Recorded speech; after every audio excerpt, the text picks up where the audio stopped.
కళ్ళు మూసుకొని మరొకసారి తండ్రి మాతో మాట్లాడండి అని మీ ఆత్మలను సిద్ధపరచండి, మీ శరీరంను నలగొట్టండి. ఎందుకంటే వాక్యము మీకు కాదు, మీ ఆత్మలకు కనుక మన తండ్రి ఆత్మలకు తండ్రి కనుక కళ్ళు మూసుకొని ఏకీభవించుకొని మనవి.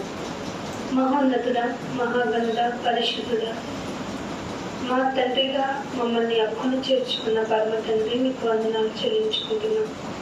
ఈ లోకంలో అసలు ఉపయోగం లేనిది, నివాస యోగ్యం కానిదైనను మమ్మల్ని ఎంతో నీ కృపతో కాపాడి మమ్మల్ని రక్షించి దాచుకుంటున్న విధానం బట్టి స్తోత్రాలు. అవిధేయులైన మా పట్ల నీ కృపను నిరంతరము చూపుతూ నీ మాటల చేత మమ్మల్ని భద్రపరుస్తూ మమ్మల్ని పోషిస్తూ మమ్మల్ని ఆదరిస్తున్న పరమ తండ్రి, మరి యొక్క కొద్ది నిమిషములు నీ మాటలను తెలుసుకొని మా హృదయాల ద్వారా మేము తెప్పరిల్లి మళ్ళీ లోకంలోనికి వెళ్ళి సాక్షులుగా బ్రతకాలని ఆశపడుతున్నాం. మా కాలము కొనసాగింపబడుతున్నదైతే మరింత జాగ్రత్త కలిగిన వారమై నీ వాక్యము ద్వారా మేము నాయన బలం పొంది నీకు సాక్షులుగా లోకంలో బ్రతకటానికి సూచనగా ఉండటానికి మమ్మల్ని సిద్ధపరచండి. ఇదిగో ఇప్పటి వరకు కొన్ని మాటలు విన్నాం, మా జీవితంలో మార్చుకోవాల్సినవి, మా జీవితంలో గుర్తుంచుకోవాల్సిన కొన్ని విషయాలను జ్ఞాపకం చేశారు. ఎందు నిమిత్తము ఉన్నామో కూడా గుర్తు చేసిన విధానం బట్టి స్తోత్రాలు. అలాగే నాయన మరికొన్ని నిమిషాల్లో నీ మాటలను నాయన తెలుసుకొని పరిపూర్ణంగా బయటకు వెళ్ళి నీ కొరకు మరింత బలంగా బ్రతకటానికి మమ్మల్ని సిద్ధపరచమని, ఇదిగో ఏమాత్రం అర్హత లేని నా పట్ల నీ కృపను చూపిస్తున్నారు గనక మీ పరిశుద్ధాత్మ సహాయంను కూడా నాకు ప్రసాదించమని, ఇదిగో నాయన నీ బిడ్డలు వినటానికి వచ్చారు. కేవలం వినేవారు మాత్రమే ఉండకుండా వాక్యము విని వాటి ప్రకారం నడుచుకునే బిడ్డలుగా ఉంచమని యేసుక్రీస్తు వారి పరిశుద్ధమైన నామమున ప్రార్థన అడిగి వేడుకుంటున్నాం తండ్రి. దేవుని నామమున అందరికీ వందనములండి. దేవుడు మనల్ని అత్యధికమైన కృపతో ప్రేమించి పోషించి కాపాడి మనల్ని ఇట్లా మళ్ళీ సమకూర్చిన విధానం బట్టి మీ ద్వారా దేవునికి కృతజ్ఞతాస్తుతులు చెల్లిస్తున్నాను. మంచి మాటలు విన్నాము. వాక్యం యొక్క భావన తెలుసుకుంటే ఎంత తొందరగా దేవుని దగ్గరికి వచ్చి దేవుని మాటలు విందాము అనేటువంటి ఆలోచన మనలో కలుగుతుంది. శరీరంలో బలహీనత ఉన్నా, భారం ఉన్నా, హృదయం యొక్క లోటు ఉన్నా సరే వాక్యం యొక్క ఇంపార్టెన్స్ తెలిస్తేనే మనకి జాగ్రత్త కలుగుతుంది. దేవుని గురించిన ఆలోచన మనిషికి చాలా అవసరం. కామన్గా మనం ఏమనుకుంటామండి, మనం ఈరోజు ఫుడ్ కావాలి, ఈరోజు తినటానికి ఉండాలి, ఈరోజు బట్టలు కావాలి, రేపు ఉద్యోగము, దానికి సంబంధించిన సిద్ధపాట్లు. అంటే ఈరోజు సండేనే కదా మనం వెజిటేబుల్స్ తెచ్చుకుంటాం, వారానికి సరిపడా తెచ్చుకోవాలి, వారానికి సరిపడా ప్రొవిజన్స్ తెచ్చుకోవాలి. ఇలా లోకపరమైన సిద్ధపాట్లు కలిగి ఉంటున్నాం. మంచిదే కదా, చాలా మంచిది. దేనికి? శరీరానికి ఎంత మంచిదో మన అవసరాలన్నీ మనం గుర్తెరిగి ముందే సిద్ధపడిపోతున్నాం. ఒక నెల రోజులకి కావాల్సిన సరుకులు ఎందుకు వెళ్ళి తెచ్చుకుంటున్నాం? ఏ రోజు ధర తెచ్చుకునే టైం ఉండదు కదా మనకి. లేదంటే ఒక రోజు తెచ్చుకున్నప్పుడు డే ఆఫ్టర్ ప్రిపేర్ చేసుకోవాలంటే మూడు ఉండాలి మనకి. ఇది తినాలని ఈ రోజు కొని తెచ్చుకున్నది రేపు తినలేం. ఈ రోజు బీరకాయలు తెచ్చుకున్నాం అనుకోండి వెజిటేబుల్స్ లో, రేపు మార్నింగ్ ఎందుకో పక్కన ఉన్న ఫ్లేవర్స్ మనకి మైండ్ డిస్టర్బ్ చేసి వెళ్ళి ఒక కేజీ మటన్ చికెన్ బట్టరా అనేటువంటి ఈ శరీరపు మైండ్ ఉంది చూసారు, దాన్ని సింపుల్ గా పౌల్ గారు ఏమన్నా తెలుసా, నా శరీరంలో ఒక నియమం వేరొక నియమము అన్న వర్డ్ యూజ్ చేశారండి. దాన్ని అర్థం చేసుకుంటే మీకు ఆపోజిట్ గా ఉంటుంది. మీరు ఇన్ ది సెన్స్ మీరు ఆత్మయే ఉన్నారు. ఈ ఆత్మయే ఉన్న మీకు ఆపోజిట్ నియమం కలిగిన శరీరం తొడగబడింది. ఈ గుడారము శిథిలమైపోద్ది. ఏ గుడారం? మన రోజు సోప్తో వేసి కడిగేది. అయ్యో చోట పట్టేస్తుందని చెప్పి ఫ్యాను, ఈ ఫ్యాన్ గా సరిపోవట్లేదని ఏసీ, ఇల్లు ఒక బెడ్రూమ్ లోనేనా? కాదు కదా, సెంట్రల్ ఏసీ అని. అక్కడి నుంచి మళ్ళీ చల్లబరిచిన శరీరాన్ని ఏసీ కార్లోకి పంపించి ఏసీ కార్ నుంచి మళ్ళీ ఏసీ ఆఫీస్లోకి వెళ్ళి ఇలా చల్లబరిచేస్తున్నానే. ఈ శరీరం అంటే ఒక రోజు ఏమైపోద్దట, కరెక్ట్గా మీకు తెలియాలంటే ప్రాక్టికల్గా ఎక్కడికి వెళ్ళాలి? శ్మశానానికి వెళ్ళాలి. బాబాయ్ నా శరీరం ఇన్ ఫ్యూచర్ ఇలా అయిపోద్దా? తట్టుకోలేమండి మనం. ఇంత బాగా పోషిస్తున్నాను నా బాడీని. ఎప్పుడన్నా సమాధి కార్యక్రమాలకు వెళ్ళే ప్లేస్ ఉంటాయి కదా, చూడటానికి ఇష్టపడతామా? అది చూడబుద్ధి కాదు. ఖచ్చితంగా అక్కడికే వెళ్ళాలి మనం. అస్సలు ఇష్టపడం. మన డెస్టినీ లోకంలో బాడీకి డెస్టినీ ఏంటి? మట్టి కదా. మనం కొన్ని ప్లేస్లు పెట్టుకుని వాటికి శ్మశాన వాటికలను పెట్టాం. అదేంటో పూడ్చిపెట్టడానికి వెళ్ళి హ్యాపీగా తిరిగి వస్తాం. నేను బురద అంటుకుందని అడిగేసుకుంటాం. అయ్యో బయట శవాన్ని పాత పెట్టొచ్చామంట అని బయట నుంచి స్నానం చేసి లోపలికి పోతాం. ఇవి నేర్పించారు. అసలు వాటి వల్ల ఏ నష్టం ఉండదు. ఇన్ఫాక్ట్ ఒకవేళ అక్కడ ఇన్ఫెక్టెడ్ ఏరియా ఏదో మైక్రోబియల్ ఇన్ఫెక్షన్, వైరల్ ఇన్ఫెక్షన్స్ ఉంటే తప్ప ఏ ప్రాబ్లమ్స్ ఉండవు. స్నానం చేసి హ్యాపీగా లోపలికి వచ్చేయచ్చు. కానీ మనం ఏం ఆలోచిస్తాం చెప్పండి? శరీరం శరీరం శరీరం. అదే ఈ నియమం ఉందట. శరీరం టక్కుని చెప్తా బనుంది కూర్చోలే బాగుంటుందంట. శరీరం ఎక్కడ? టీవీ ముందా? ఇంకో పిల్లో వేసుకొనైనా మంచి సోఫా, ఎయిర్ బెలూన్స్ తెచ్చుకొనైనా, ఎయిర్ సోఫాస్ వచ్చాయి కదా, అవి పెట్టుకొనైనా ఈజీగా కూర్చొని చూసేస్తాం. ఎందుకని? ఎక్కడ? టీవీ దగ్గర.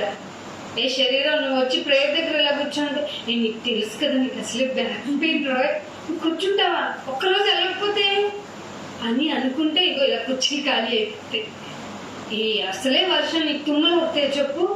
చినుకులేమో పడుతూనే ఉన్నాయి. మరి రేపు నుంచి తుఫాన్ అట. మరి ఈ తుఫాన్లో అయితే నువ్వు గాలిలో ఎగిరిపోతావేమో, జాగ్రత్త తలుపులేసుకొని అని చెప్తుంది శరీరం. ఇదేమనుకుంటామంటే మనం, అయ్యో నా గురించి నేను ఎంత బాగా ఆలోచించుకుంటున్నాను అనుకుంటాం. దేవుడు నన్ను ఎలా పోషిస్తున్నాడు, అసలు నేను ప్రిపేర్ చేసుకోలేని ఆక్సిజన్ ఇదేనండి. మన ప్రాణవాయువు అని పెట్టుకున్నాం. పేరు ఏంటట? ప్రాణవాయువు. ఫన్నీ కదా అనుకున్నాను ఫస్ట్ నేమ్ విన్నప్పుడు. ఆక్సిజన్ ప్రాణవాయువు ఏంటి? మనం ఎలా అయినా పీల్చుకోవచ్చు కదా, ఆటోమేటిక్ గా వచ్చేస్తుంది కదా. అతిగా విద్య ఎక్కువ అయితే దేవుడు లేడనే అంటాం. ఎందుకంటే ప్రతిదీ ప్రాక్టికల్ గా ప్రూఫ్ కావాలంటాం కదా. మనకి టెక్నికల్ గా థింక్ చేసే మైండ్ పోద్ది. ప్రాక్టికల్ ప్రూఫ్ కావాలంటే టెక్నికల్ గా మైండ్ పోద్ది అనమాట. అదే అసలు నేను ఊపిరి పీల్చుకోవాలని నేను అనుకుని భూమి మీదకి అమ్మ కడుపులో నుంచి రాగానే నేను ఊపిరి పీల్చుకోవాలి అని నీకు నువ్వేమైనా కమాండ్ ఇచ్చుకున్నావు? ఎప్పుడన్నా ఏ రోజన్నా ఈరోజు నేను పీల్చిన అంతే అని ఎప్పుడన్నా ఆపేసావా? తెలియకుండా జరుగుతుంది. ఇందాక సార్ అన్నారు కదా, నీ ప్రమేయం లేదు బాబోయ్ అంటే అమ్మ ప్రేమ కన్నా వేరే ప్రేమ ఉందని పాటలు వచ్చినాయి. నాన్నకంటే కష్టపడేవాడు ఉన్నాడా అని పాటలు వచ్చేసినాయి. అదే అమ్మనే పొగుడతారా అని ఇంకొక నాన్న గ్రూప్ తయారైంది, అమ్మ గ్రూప్ తయారైంది. కానీ ఒక గ్రూప్ తయారైంది అంటే తెలుసా, దేవుడే లేడు. ఇదేంటి ఎంత నేర్చుకుంటే దేవుడు లేడని తెలుసుకున్నామా మనం? అరే వాళ్ళు కూడా దేవుడు లేడు అనే వాళ్ళకు కూడా ఆక్సిజన్ అందుతుంది. అమ్మ దేవుడు ఎంత ప్రేమమేడు కదా, ఎంత ప్రేమ మనకి. చూడండి, వాడు మొన్న ఫంక్షన్ చేసుకున్నాడు, కనీసం నన్ను పిలవల, వాడిని మాట్లాడినే కూడా అనుకుంటామండి. ఏది మనమే క్రైస్తవులమే మనలోని. ఎందుకంటే అది శరీర స్వభావం అని కొంచెం మెచ్యూర్డ్ గా ఉంటే తెలుస్తుంది. కానీ అది కూడా ఒక్కోసారి మనం మర్చిపోతాం. వందనాలే మనం చెప్పుకోలేము. ఎందుకంటే ఆ రోజు నాకు సభలో సాంగ్ ఇచ్చాడు ఏంటి. అరే బయట వాళ్ళకి చెప్తామంటే తీర్పేమో ఇంటి నుండే ప్రారంభం అవుతుందట. ఏం చేయాలో అర్థం కావట్లా. ఎక్కడ మొదలెట్టాలి నాయన అంటే, తీర్పు ఇంట్లో నుంచి మొదలెడుతుంది కాబట్టి ముందు ఇల్లు శుభ్రం చేయి అంటున్నాడు దేవుడు. బోధించే వాళ్ళకు కూడా ఏం చెప్పాడు? దావీదు గారికి చాలా కీర్తనలు రాశాడు కదండి. నా బాధ అంతా ఏంటంటే ఇష్టానుసారుడు కదా, ఎక్స్క్యూజ్ ఎందుకు చేయలేదు? పాపం చేస్తే ఒకే ఒక్క తప్పు కదా, అది కూడా శరీర నియమం ప్రకారం జస్ట్ ఫాలో అయిపోయి దహన బలి కూడా ఇచ్చేసి ఉంటాడు. ఆ రోజుల్లో పాపం చేస్తే దహన బలి ఇస్తే అయిపోతుంది కదా. మరి ఎందుకు క్షమించలేదు దేవుడు? ప్రవక్తను పంపించి ఒక స్టోరీ చెప్పించి నువ్వు అంత క్రూరుడు అయిపోయావు. నరహత్య కూడా చేసేసావు కదా నువ్వు చేసిన పాపానికి మళ్ళీ నరహత్య చేసి యుద్ధంలో మాఫీ చేస్తాను అని చెప్పావు కదా. ఏంటి నీ నాటకాలని ప్రవక్తతో డైరెక్ట్ గా చెప్పించాడా? అమ్మో, అందుకే 51వ కీర్తనలో తీకండి, ఇంటికెళ్ళి చదవండి. దావీదు అంటాడు, నాయన నీ న్యాయం చూస్తే నాకే మైండ్ బ్లోయింగ్. నేనేదో నీకు పూజ చేస్తున్నాను, నేనేదో నిన్ను పొగుడుతున్నాను, నేనేదో నీ పని చేస్తున్నాను, ఇదిగో నీ కీర్తనలు రాసేసాను కదా అని. My boy, you are very good, ఒక్కటే కదా నాన్న అని క్షమించలేదు. నీ తీర్పులు న్యాయమైనవి కదా. అసలు ఏ విధంగా చూసినా న్యాయం తీర్చేటప్పుడు మీరు చదవండి, ఇంటికెళ్ళి చదివితే నా వర్డింగ్ కి మీ గ్రిప్పింగ్ వస్తుంది. ఒకసారి కనెక్టివిటీ కోసం యూట్యూబ్ లో కూడా కంపారిజన్ చేసుకోండి. మీరు మాటలు వినట్లేదేమో అనిపించింది, నా మాటలు మీకు ఒక్కసారి అర్థం కావు. అంటే గొప్ప కోసం చెప్పట్లేదు. పోయినసారి క్వశ్చన్ అడిగాను కదా, క్వశ్చన్ అడిగినప్పుడు జాగ్రత్తగా ఎవరు వినలేదని నాకు అర్థమైంది. ఏంటంటే నేను ఇంటి కూడా ఇచ్చాను. భార్య వల్ల ఒక్కసారి ప్రాణాన్ని కాపాడుకున్నాడు, అంత మూర్ఖుడు అని కూడా చెప్పారు. చాలా మంది దావీదు ఎంతో మందిని, వేల మందిని చంపేశారని రిఫరెన్స్ ఇచ్చారు. సరే, ఈ రోజు క్వశ్చన్ అడుగుతున్నా. ఈ రోజు క్వశ్చన్ చెప్పి ముందుకెళ్తా. బ్రతికినంత కాలం ఇశ్రాయేలుకి న్యాయాధిపతిగా ఉన్నాడంట ఒక ఆయన. ఆయన ఎవరో చెప్పండి ఇండివిజువల్ గా. మరొకసారి చెప్తున్నా, మళ్ళీ నన్ను మీరు చాలా రిఫరెన్స్లు తీకండి. ఇశ్రాయేలుని చాలా మంది పరిపాలించారు, బ్రతికినంత కాలం న్యాయాధిపతిగా ఉన్నాడంట ఇశ్రాయేలుకి. ఆ ఇశ్రాయేలు ఎలాంటి వారు చెప్పండి? దేవుడికి చాలా ఇష్టమైన వాడా? ఎలాంటి వాళ్ళు? 2 రిఫరెన్స్లు చూపిస్తాను ముందుకెళ్ళడానికి. కీర్తనలు ఎవరండి? ఏంటన్నారు? దుష్టులే. ఎలాంటి దృష్టిలో చూపిద్దామని ముందుకెళ్తున్నాను. కీర్తనలు క్వశ్చన్ రాసుకున్నారు కదా, మళ్ళీ డౌట్ అని లేదు కదా. బ్రతికినంత కాలం అంటే చాలా మంది న్యాయాధిపతులండి విసికి వచ్చేసే, మీకు తెలుసు చాలా మంది మిడిల్ డ్రాప్స్ అయితే బ్రతికినంత కాలం న్యాయాధిపతిగా ఇశ్రాయేలుకు ఉన్నాడట. ఆయన ఎవరో చెప్పాలి విత్ రిఫరెన్స్ ఇఫ్ పాసిబుల్. మీరు ఇంట్లో ఏం లేదండి, నేను ఏదో గొప్ప అని కాదు, ఇట్లయితే బైబుల్ రీడింగ్ పెరుగుతుంది, ఆసక్తి పెరుగుతుందని. ఇట్లా అమ్మాయి వచ్చి చెప్పేస్తుంది, అంకుల్ వచ్చి చెప్పేస్తారు, అన్న వచ్చి చెప్పేస్తారు, చెప్తే వినేవారుగా అలవాటు పడిపోతున్నాం. మన వంతు పని మనకు ఉందండోయ్. కొన్నిసారి మీటింగ్ లో కూడా అదే చెప్పాను. మా బాధ అంతే అదే, మా పని మేము చేసేస్తున్నాం, వాళ్ళ పని వాళ్ళు చేసేస్తున్నారు. చాలా మంది మన పని మనం చేయట్లా. ఏమో మీ పని ఎంత ఉందో, అందుకే దినములు పెరుగుతూ ఉన్నాయి. దావీదుకి భయం వేసిందంట, నాయన నా దినములు కౌంట్ చెప్పు, నాకు భయం వేస్తుంది. No, that is confidential. ఏ రోజు పోతావో, రేపేమి సంభవించినా తెలియకపోయినా ఎలా మాట్లాడతారంట మూర్ఖుడు. నాకంతా తెలుసు. ఏంటి నాకు తెలియదేంటి?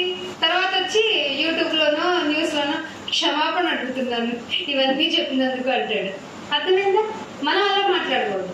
మీకు బాగా రేపటి గురించి తెలియాలనుకోండి, బైబిల్ చదవాలి. అందుకోసం అర్థమవుతుందా? క్వశ్చన్ ఇంకోసారి చెప్పనా? అవసరం లేదా? బ్రతికినంత కాలం ఇశ్రాయేలీకి న్యాయాధిపతిగా ఉన్నది ఎవరు? ఓకేనా? ముందుకెళ్దాం. ఎందుకు ఇశ్రాయేలీకి ఏమైనా గొప్ప అంటే కీర్తనల గ్రంథము 78వ కీర్తన చూడండి. 78వ కీర్తన. అందరూ బైబిల్ తీయండి. మీకు నాకంటే కొంచెం ఫాంటింగ్ తక్కువ అని మొబైల్లో చూస్తున్నా, దయచేసి బైబిల్ ఓపెన్ చేయడానికి చూడండి. 78వ కీర్తన 43వ వచనం చూడండి. 43వ వచనం. ఐగుప్తులో తన సూచక క్రియలను సోయాను క్షేత్రమందు తన అద్భుతములను ఆయన చూపిన దినమును ఏమంటే సూచక క్రియలు మామూలుగా చెప్పండి. ఎర్ర సముద్రం చేర్చడం అంటే మామూలుగా. మీరు ఒక చిన్న పిల్లకాలం నీళ్ళు అడుగో అనండి. నీళ్ళు ఇప్పుడు వర్షాకాలం కదా, ఇక వచ్చే నీళ్ళు అడుగో అనండి, పోతాయా? వరదలు వచ్చేస్తున్నాయి ఆగిపో అనండి. ఇంపాసిబుల్ థింగ్ కదా అది. ఇంపాసిబుల్, అసలు జరగనిది కదా. ఏం చేశారట? సూచక్రియల్లో ఎర్ర సముద్రాన్ని నిలిచేయడం. వీళ్ళ పిల్లలందరూ జస్ట్ అంటే పెద్ద కుమార్తెలు బ్రతికారు. ఆపోజిట్ ఫరో యొక్క పర్సన్స్ అంతా పిల్లలు చనిపోయారు. అది అమ్మో నా బిడ్డ బతుకున్నాడు, ఫరో మాట వినలేదని చెప్పేసి వాళ్ళ పిల్లలు చచ్చిపోయాడు. మా పిల్లలంతా బతుకున్నారు. చూసారా లేదా వాళ్ళు? తాగే నీళ్ళు ఎలా అయిపోయింది, రెడ్గా తాగలేనంతగా. మీరు మార్చండి, చేదుగా ఉన్న నీళ్ళు. పంచాయతీకి ఫోన్ చేసి మాకు ఏమొస్తున్నాయి, మురికి నీళ్ళు వస్తున్నాయని చెప్పడం తెలుసు మనకి. అవుతుందా? ఇంపాసిబుల్ థింగ్స్ అలా 12, 15 పైన సూచక్రియలు. బండలో నుంచి నీళ్ళు ఏంటండి బాబు? ఏమండి, బండలో నుంచి నీళ్ళ, కుళాయిలో నుంచి నీళ్ళు తెలుసు మనకి, ట్యాంకులో నుంచి నీళ్ళు తెలుసు మనకి. అసలు బండ పగలగొడితే ఏమన్నా ఉంటుందా? చెమ్మన్నా ఉంటుందా చెప్పండి? కానీ ఏముందట, ధారాళముగా వాటర్ వాళ్ళు తాగగలిగినంత విస్తారముగానే వర్డ్ ఉండిందండి అక్కడ. సూచక్రియల్లో మాటలు. పైగా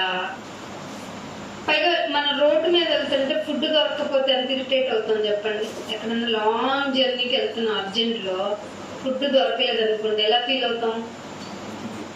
మామూలు ఇరిటేషన్ కాదు.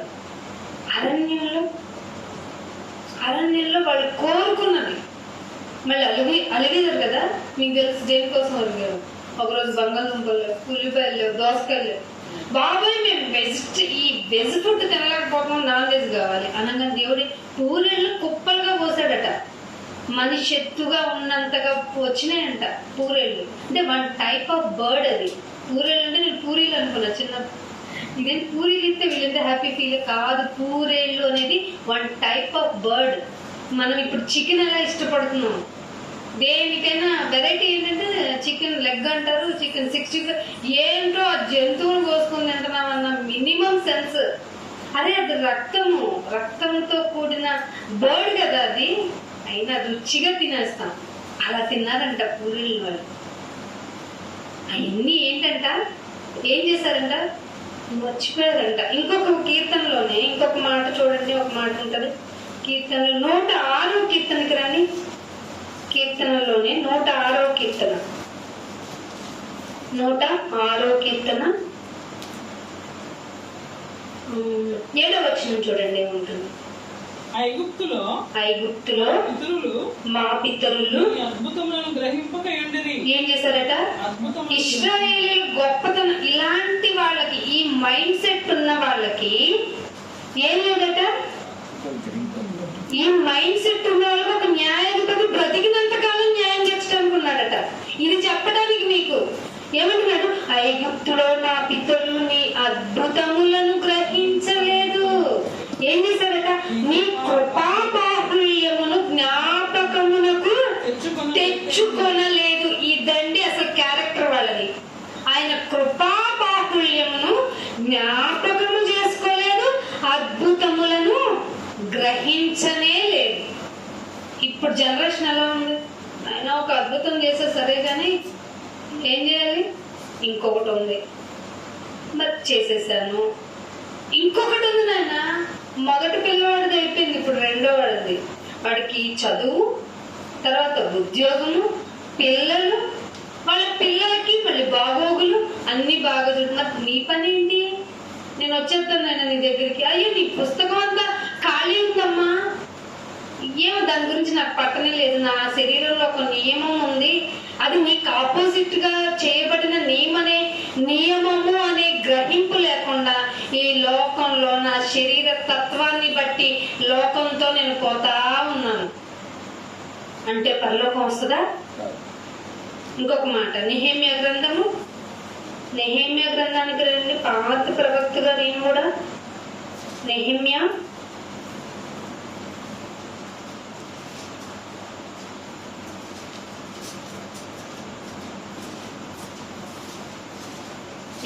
గ్రంథము 9వ అధ్యాయము 17వ వచనం చూడండి.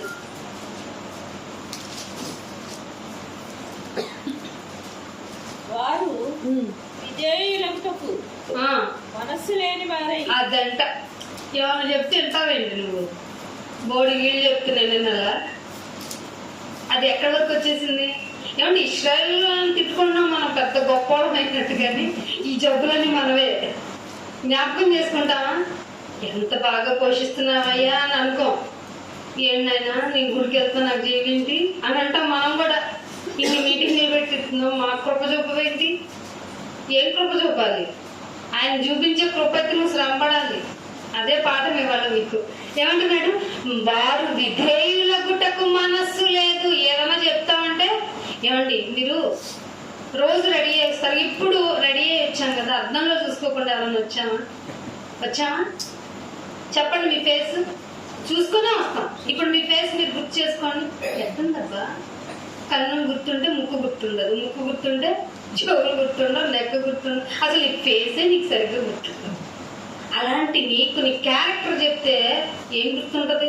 నువ్వు మంచోడు అనే చెప్పాలా ఏంటి? బైబిల్ ఏమంది? అర్థం వచ్చే నీ స్క్రీన్లన్నీ, ఈ స్క్రీన్ స్కానర్ పెడితే నీ క్యారెక్టర్లన్నీ బయటపడతాయి అంది బైబిల్. అర్థమవుతుందా? మీ వాళ్ళట విధేయుల గుటకు మనస్సు లేని వారై తమ మధ్య నీవు చేసిన అద్భుతములను జ్ఞాపకము చేసుకొనక ఏం చేసుకున్నారంట? ఫ్యాషన్ తమ మనస్సును, అది ఎన్ని చెప్పినా ఏం చేసినా మంచిగా నిద్ర వస్తుంది మనకి. వాక్యం వింటేనే నిద్ర వస్తుంది తెలుసా మనకి. అది ఏ నియమం అనుకుంటారు? శరీర నియమం. మీరు చూడండి, ఇంకొక గంట చెప్పు వాక్యం అని మనస్సు రాదు మనకి, అస్సలు రాదు. నేను చెప్తున్నాను చూడండి, ఇక్కడే ఇంకో గంట స్పెండ్ చేయలేనోడు ఇదే మనసుతో పరలోకంలో ఎలా ఉంటావు? ఏమంటే కొత్తూరు వెళ్తే నేను తొందరగా నిద్ర పట్టదండి. ఎందుకు నిద్ర పట్టదు? అలవాటు లేని ప్రాంతం అండి బాబు. ఇక్కడ అలవాటు పడని వాడివి అక్కడ ఇంకో గంట కాదు, తరతరములు, యుగములు నాయన నేను తొందరగా పంపించేయంట. నిద్రావస్థలోకి వెళ్తాను. అటు వెళ్ళలేము, ఇటు రాలేము. కాబట్టి మీ హృదయాన్ని కఠినపరచుకోండి. దాన్ని ఉపవాసంతో కఠినపరచుకుంటారు. హృదయాన్ని కఠినపరచుకోండి అంటే అంటారేంటి? మనస్సుని కాదు, శరీరాన్ని కఠినం చేసేయండి. దేనికి? ఉపవాసం పెట్టి అలగొట్టండి. చాలా మంది అండి మన ఉపవాసం చేయొద్దు అని చెప్తున్నాం అంటున్నారు. డిక్లరేషన్ బోర్డు పెట్టొద్దు అంటున్నాం. అది మా బాధ. డిక్లరేషన్ బోర్డు ఇవ్వకండి. ఉపవాసం ఈ సీక్రెట్. ఇది మనకి మనం విధించుకుంటున్న శిక్ష. ఇది శరీరానికి మనం పెట్టాల్సిన శిక్ష, లేకపోతే వినదు. అంతేగాని ఉపవాసం లేదని మేమెప్పుడు చెప్పాం? తండ్రి యేసుప్రభు వారు ఆజ్ఞ ఇచ్చాడు, అమ్మ ఉపవాసం చేసుకో, కానీ నీ ఫేస్ మాత్రం మార్చే తల్లి. ఏడుపు మొహం వేసుకుని రాకు, చక్కగా ఫ్రెష్గా రా, చక్కగా రా, తలంటుకుని రా అన్నది లేదండి. మీరు ఎట్లా వస్తారు చెప్పండి? మీరు in the sense all of the Christianity community గురించి మాట్లాడతాం కదా, అలాంటి వాళ్ళకి కదా.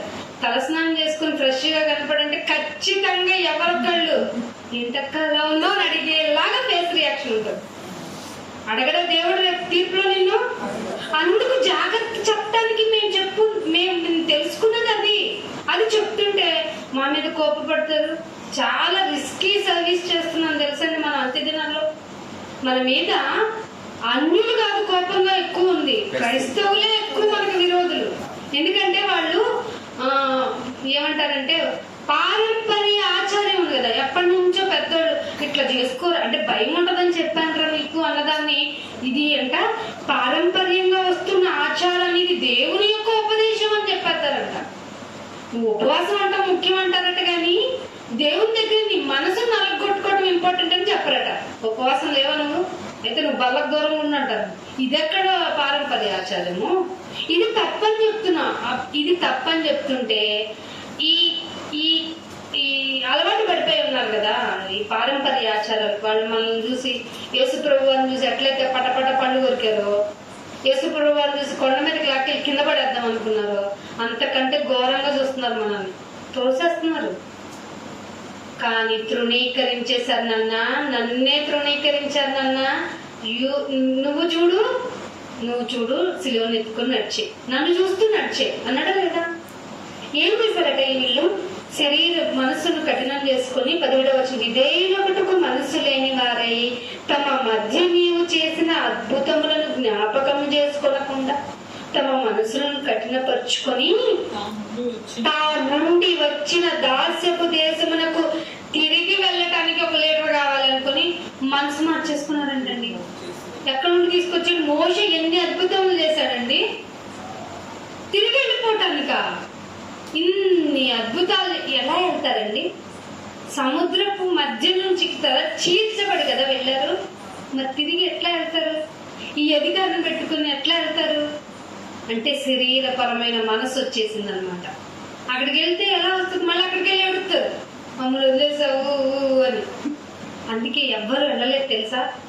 40 సంవత్సరాలు నడిపించిన కానానికి ఎవరు వెళ్ళారంటే ఇద్దరు. వాళ్ళని కూడా ఉంచకపోతే ఈ ఎందుకు వెళ్ళలేదు అబ్బా, దేవుడు వాళ్ళని అనవసరంగా తీసుకెళ్లి అరణ్యంలో చంపేస్తాడు నాయన మోషే ప్రార్థన చేస్తే జస్ట్ పర్మిషన్ ఇచ్చాడు. అందుకే ఏమంటున్నాడు?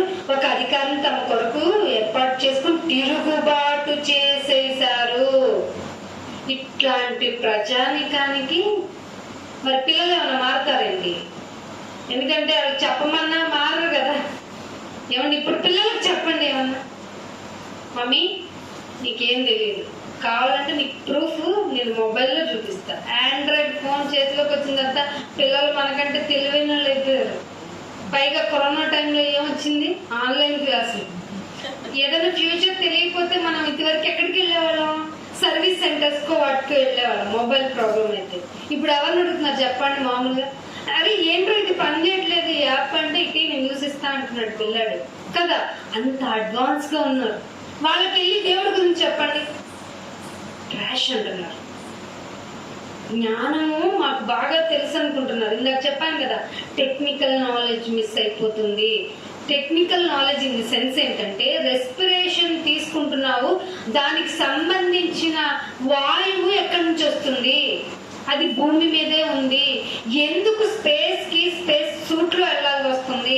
సిలిండర్లు మోసుకొని అంటే అది ఇంపార్టెంట్. మనం అందుకే సెర్చ్ చేసుకుని అక్కడ పీల్చగలిగిన వాయువు ఉందో లేదో చూడటానికి రీసెర్చ్ చేయడానికి లక్షల కోట్ల ఖర్చులు పెట్టుకుంటున్నాం తెలుసా అంటున్నారు. కానీ దేవుడు ముందే చెప్పాడు, మనుషులకు నివాస యోగ్యమైనది భూమి అని చిన్నప్పుడు క్లాసుల్లో నేర్పించారు మనకి. అందుకే ఇట్లా బైబిల్ ఎంత ధైర్యంగా చెప్పుకుంటున్నాం కదా మనం. ఇది నేర్పించాలండి పిల్లలకి. చదువులు ముఖ్యం కాదన్నట్ల, చదువు కంటే పరమ జ్ఞానం అండి ఇది. హెవెన్లీ నాలెడ్జ్ ఇది. దీన్ని గనక మనం మైండ్ లో పెట్టుకుంటే ఆత్మహత్య అనే పదం తప్పంట. ఆత్మను ఎట్లా హత్య చేస్తావు అని అడుగుతావు, అవునా కదా. చిలక గోరింక అంటావు, అసలు కలిసి ఉంటాయి? ఆ రెండు ఎట్లా కలిసి ఉంటాయి? ఆత్మ ఎట్లా హత్య అవుతుంది? ఆత్మ అగ్ని ఆరదు, పురుగు చావదు. చావని ఆత్మ ఎట్లా హత్య చేసుకుంటది? శరీరం కదా హత్య చేసుకుంటది. ఇలాంటి నాలెడ్జబుల్ పాయింట్స్ తీసావంటే నిన్ను నువ్వు సాధన చేసుకుంటున్నట్టే, నీ ఆత్మ గురించి నువ్వు ఆలోచన చేసుకుంటున్నట్టే. అందుకే ఏమంటున్నాడు? వీళ్ళు విధేయులు అవ్వటానికి మనసు పెట్టడం లేదటండి. విధేయులు అవ్వటానికి మనస్సు కావాలి. విధేయులు అవ్వటానికి మనస్సు లేకనే చాలా ఘోరమైన పరిస్థితులకు వెళ్ళాడు. అందుకని ఒక మాట చూపిస్తాను. ద్వితీయోపదేశ కాండము 17వ అధ్యాయము, ద్వితీయోపదేశ కాండము 17వ అధ్యాయము 17వ వచనం. మనస్సు కఠినపరచుకోకుండా ఉండాలి. కానీ చాలా మంది ఏం చేస్తున్నారట? చదువు. తన హృదయము తొలగిపోకుండానట్లు అతడు అనేక స్త్రీలను వివాహం చేసుకొనకూడదు. వెండి బంగారమును అతడు తన కొరకు బహుగా విస్తరింపజేసి కొనకూడదు. చాలండి. దేనికోసం అంటే ఎందుకండి? బహుభార్యతత్వం ఉంటే ఏమైతే అందరినీ సమానంగా చూసుకుంటా కదా అని చాలా మంది ఇప్పుడు 2-3 పెళ్లిళ్ళు చేసుకొని రీల్స్ చూపిస్తున్నారు కదా. గొప్ప అనుకుంటున్నారు అవన్నీ వాళ్ళ నాశనానికే. ఏం చెప్పాడు దేవుడు? నీ హృదయము తొలగిపోకుండా ఉండాలంటే నువ్వు ముందు అతడు అనేక స్త్రీలను వివాహము చేసుకోకూడదు. పౌలు గారు చెప్పాడు, అరే బాబు పెళ్ళే వద్దు అన్నాడా లేదా? కానీ మీది శరీరం బలహీనమైనది. దేవుడికి విరోధమైనది జరగకుండా మీ శరీరంలో ఉండాలి అంటే పెళ్లి చేసుకుని ఒక భార్యతో ఉండండి రా అంటే సొలొమోను ఏం చేశాడు? అసలు అబ్బో మామూలుగా కాదు. ఆయన ఇది చదివి ఉంటాడు, చదివి కూడా తప్పు చేశాడు కాబట్టి మహాశిక్ష పొంది ప్రసంగి రాసేసాడు. ఇంకేం రాశాడు? ప్రసంగి, సామెతలు, ఇంకోటి కూడా రాశాడు కదా, పరమగీతలు. ఆ పరమగీతల్లో విరహం ఉంటదండి. అది చదివితే అపార్థమైంది, కానీ దేవుడితో వచ్చిన డిస్టెన్స్, ఎంత వైరాగ్యం అనుభవించాడంటే, తండ్రి నిన్ను వదిలిపెట్టలేను, నా జీవితం ఎట్లా అయిపోయినా నువ్వు నాకు కావాలి నాయన, నువ్వు నాకు కావాలి. తండ్రి కొడుకులు బాధ ఒకటేనండి, దేవుడు దూరం అయిపోతే భరించలేకపోయారు. ఏమన్నాడు? నీ హృదయము తొలగిపోకుండా ఉండాలంటే పెళ్లిళ్ళు చేసుకో మాకు. ఇక్కడ అబ్బాయికి చెప్పాడు కదా, అమ్మాయిని చేసుకోకుండా ఉందా? మొన్నంటే తమిళనాడులో ఒక అమ్మాయి 100 పెళ్లిళ్ళు అటండి. అమ్మ బాబాయ్ అనిపించింది. అరే అమ్మాయి అంటేనే అమ్మాయికురాలు అంటావే, మన పరువు తీసింది ఏంట్రా బాబు. ఇంకేంటి 100 పెళ్లిళ్ళు పైన. అసలు వాళ్ళు ఇన్వెస్టిగేషన్ చేస్తే అన్ని పెళ్లిళ్ళని దొరికింది. అమ్మగారు ఇంకెన్ని చేసిందో. పోలీసులు అంట, మాకు మొత్తం కలిస్తే పోలీసులు కూడా పడిపోయారు. ఇట్లా ఉంది కలికాలం అంటే. ఇట్లా ఉంటదా? దేవుడు చెప్పాడు కలికాలం ఇంకా ఘోరంగా ఉంటది తల్లి, ప్రేమ ఉండదు. ఈ ఆదిలో చెప్పాడండి దేవుడు, మీరు అన్ని మీ హృదయము తొలగిపోకూడదంటే ఇవి పెట్టుకోండి. అమ్మ మాకు అలాంటివి ఏం లేవండి. మా బాధ అంతా ఏంటంటే ఎంతో కొంత సంపాదించుకొని నెమ్మదిగా సుఖముగాను బ్రతుకుని ఉండాలనే ఆలోచనే. అందుకే కొంచెం డబ్బు దాచుకున్నాము అనుకుంటే దేవుడు ఏమంటున్నాడంట? 17వ వచనం కంటిన్యూ చేసిన తర్వాత ఏమంటున్నాడు? వెండి చీపు ముందు దాచేసుకున్నాము. ముందు అదే రాయించాడు మీకు. రేపు వెండిని సొలొమోను టైంలో లెక్కకు లేదు కాబట్టి వదిలేస్తారు అనుకోకండి. మీ టైం వచ్చేటప్పటికి బంగారంతో ఈక్వల్ వాల్యూ ఉంటుందని పెరిగిపోద్ది కాబట్టి వెండి కొనుక్కుందాం, మనం బంగారు స్తోమత లేదని అనుకోమాకండి. వెండి గాని బంగారములు గాని బహుగా విస్తరింపచేసి కొన. అవునా? ఇదొక ఆజ్ఞ. పాత నిబంధన ఇదొక ఆజ్ఞ. ఎంతో కొంత దాచానమ్మా పిల్లకి, ఎంతో కొంత జ్ఞానం నేర్పానమ్మా పిల్లకి. తన భర్త విషయంలో విధేయురాలాగా ఉండాలని చెప్పమనండి. తల్లి సాక్ష్యం పెళ్లిలో చెప్పమనండి. నా బిడ్డని, భార్యని, పిల్లల్ని ఎలా, కుటుంబాన్ని ఎలా గౌరవించుకోవాలో, భార్య అంటే బానిస కాదు అని నేర్పించాలని తండ్రిని సాక్ష్యం ఇవ్వమనండి. పెళ్లిలో పెళ్ళి అంటే కామెడీ అయిపోయింది కదా. పెళ్లిళ్ళలో కామెడీ నేర్పిస్తున్నారు కదా. బాధ్యతలు నేర్పించకపోతే మళ్ళీ మా 3 నెలలకు వచ్చేటప్పటికి నాకు అంకుల్ డివోర్స్ ఇవ్వండి అనే అడుగుతారు. అవునా కదా? ఏం నేర్పించాలి నువ్వు? నీ హృదయము తొలగిపోకుండా ఉండాలంటే అమ్మాయిల విషయంలో కాదు ఉండాల్సింది మనసు. డబ్బు, బంగారము, వెండి గురించి కాదు. ఇవి మానేయాలి. వీటి గురించిన ఆలోచన ఎంత తక్కువ ఉంటే అంత మంచిది అని అర్థం. అర్థమవుతుందా? ఇవేమి చెప్పే బడులు లేవు, గుడులు లేవు, మన క్లాసులు మాత్రం ఉన్నాయి. సత్యము నిలబడుతుంది. లోతైంది కదా ఇది దేవుని మాట కదా, ఎప్పటికీ చనిపోదు. కాబట్టి ఇలాంటి సభలకి, ఇలాంటి మీటింగ్లకి, ఇలాంటి గ్యాదరింగ్స్ కి మీకు కొంతమందిని పిలిపించండి. లేకపోతే ఇవి సాక్షార్థమై మిమ్మల్ని చంపేస్తాయి. సీరియస్లీ. ఇదిగో ఈ మాటలు ఇట్లా బైబిల్లో ఉన్నాయి, ఇదిగో ఈ మాటల యొక్క వాల్యూ తెలుసుకున్న కుటుంబం ఇక్కడ ఊర్లో నిలబడింది. ఎవరు? నోవాహు ఎలా ఉన్నాడట? వాడు మొత్తంతో సాక్ష్యం ఇచ్చాడట. వాడు కడుతూనే సాక్ష్యం ఇచ్చాడట. ఎవరైనా విన్నారా? అందుకే అందరూ కొట్టుకొని పోతూనే ఉన్నా. అరే నేను కొట్టుకొని పోతున్నావు అనుకుంటున్నా నీళ్ళలో మునిగి చచ్చాడట. చచ్చిపోయేంత వరకు వాళ్ళకి. ఇప్పుడు నోవాహు దినాలు ఎలా ఉన్నాయో వచ్చేటప్పుడు యేసుప్రభు అని చెప్పారు, మర్షి కుమార్. ఇంత చెప్తున్నాం మనం సాక్షాత్తంగా నిలబడి. అయ్యో మీ డబ్బు నిలబడదు, మీ బంగారం నిలబడదు, మీ శరీరపు యొక్క సుఖం గురించి ఆలోచించే విధి విధానం ఏ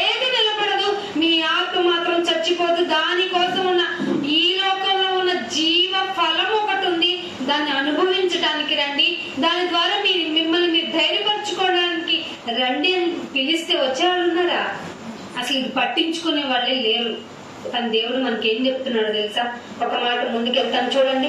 మత్తయి సువార్త 3వ అధ్యాయము 1 తిమోతికి రాసిన పత్రిక 1 తిమోతికి రాసిన పత్రిక 1 తిమోతికి పౌలు గారు రాసిన పత్రిక 4వ అధ్యాయము 8వ వచనం.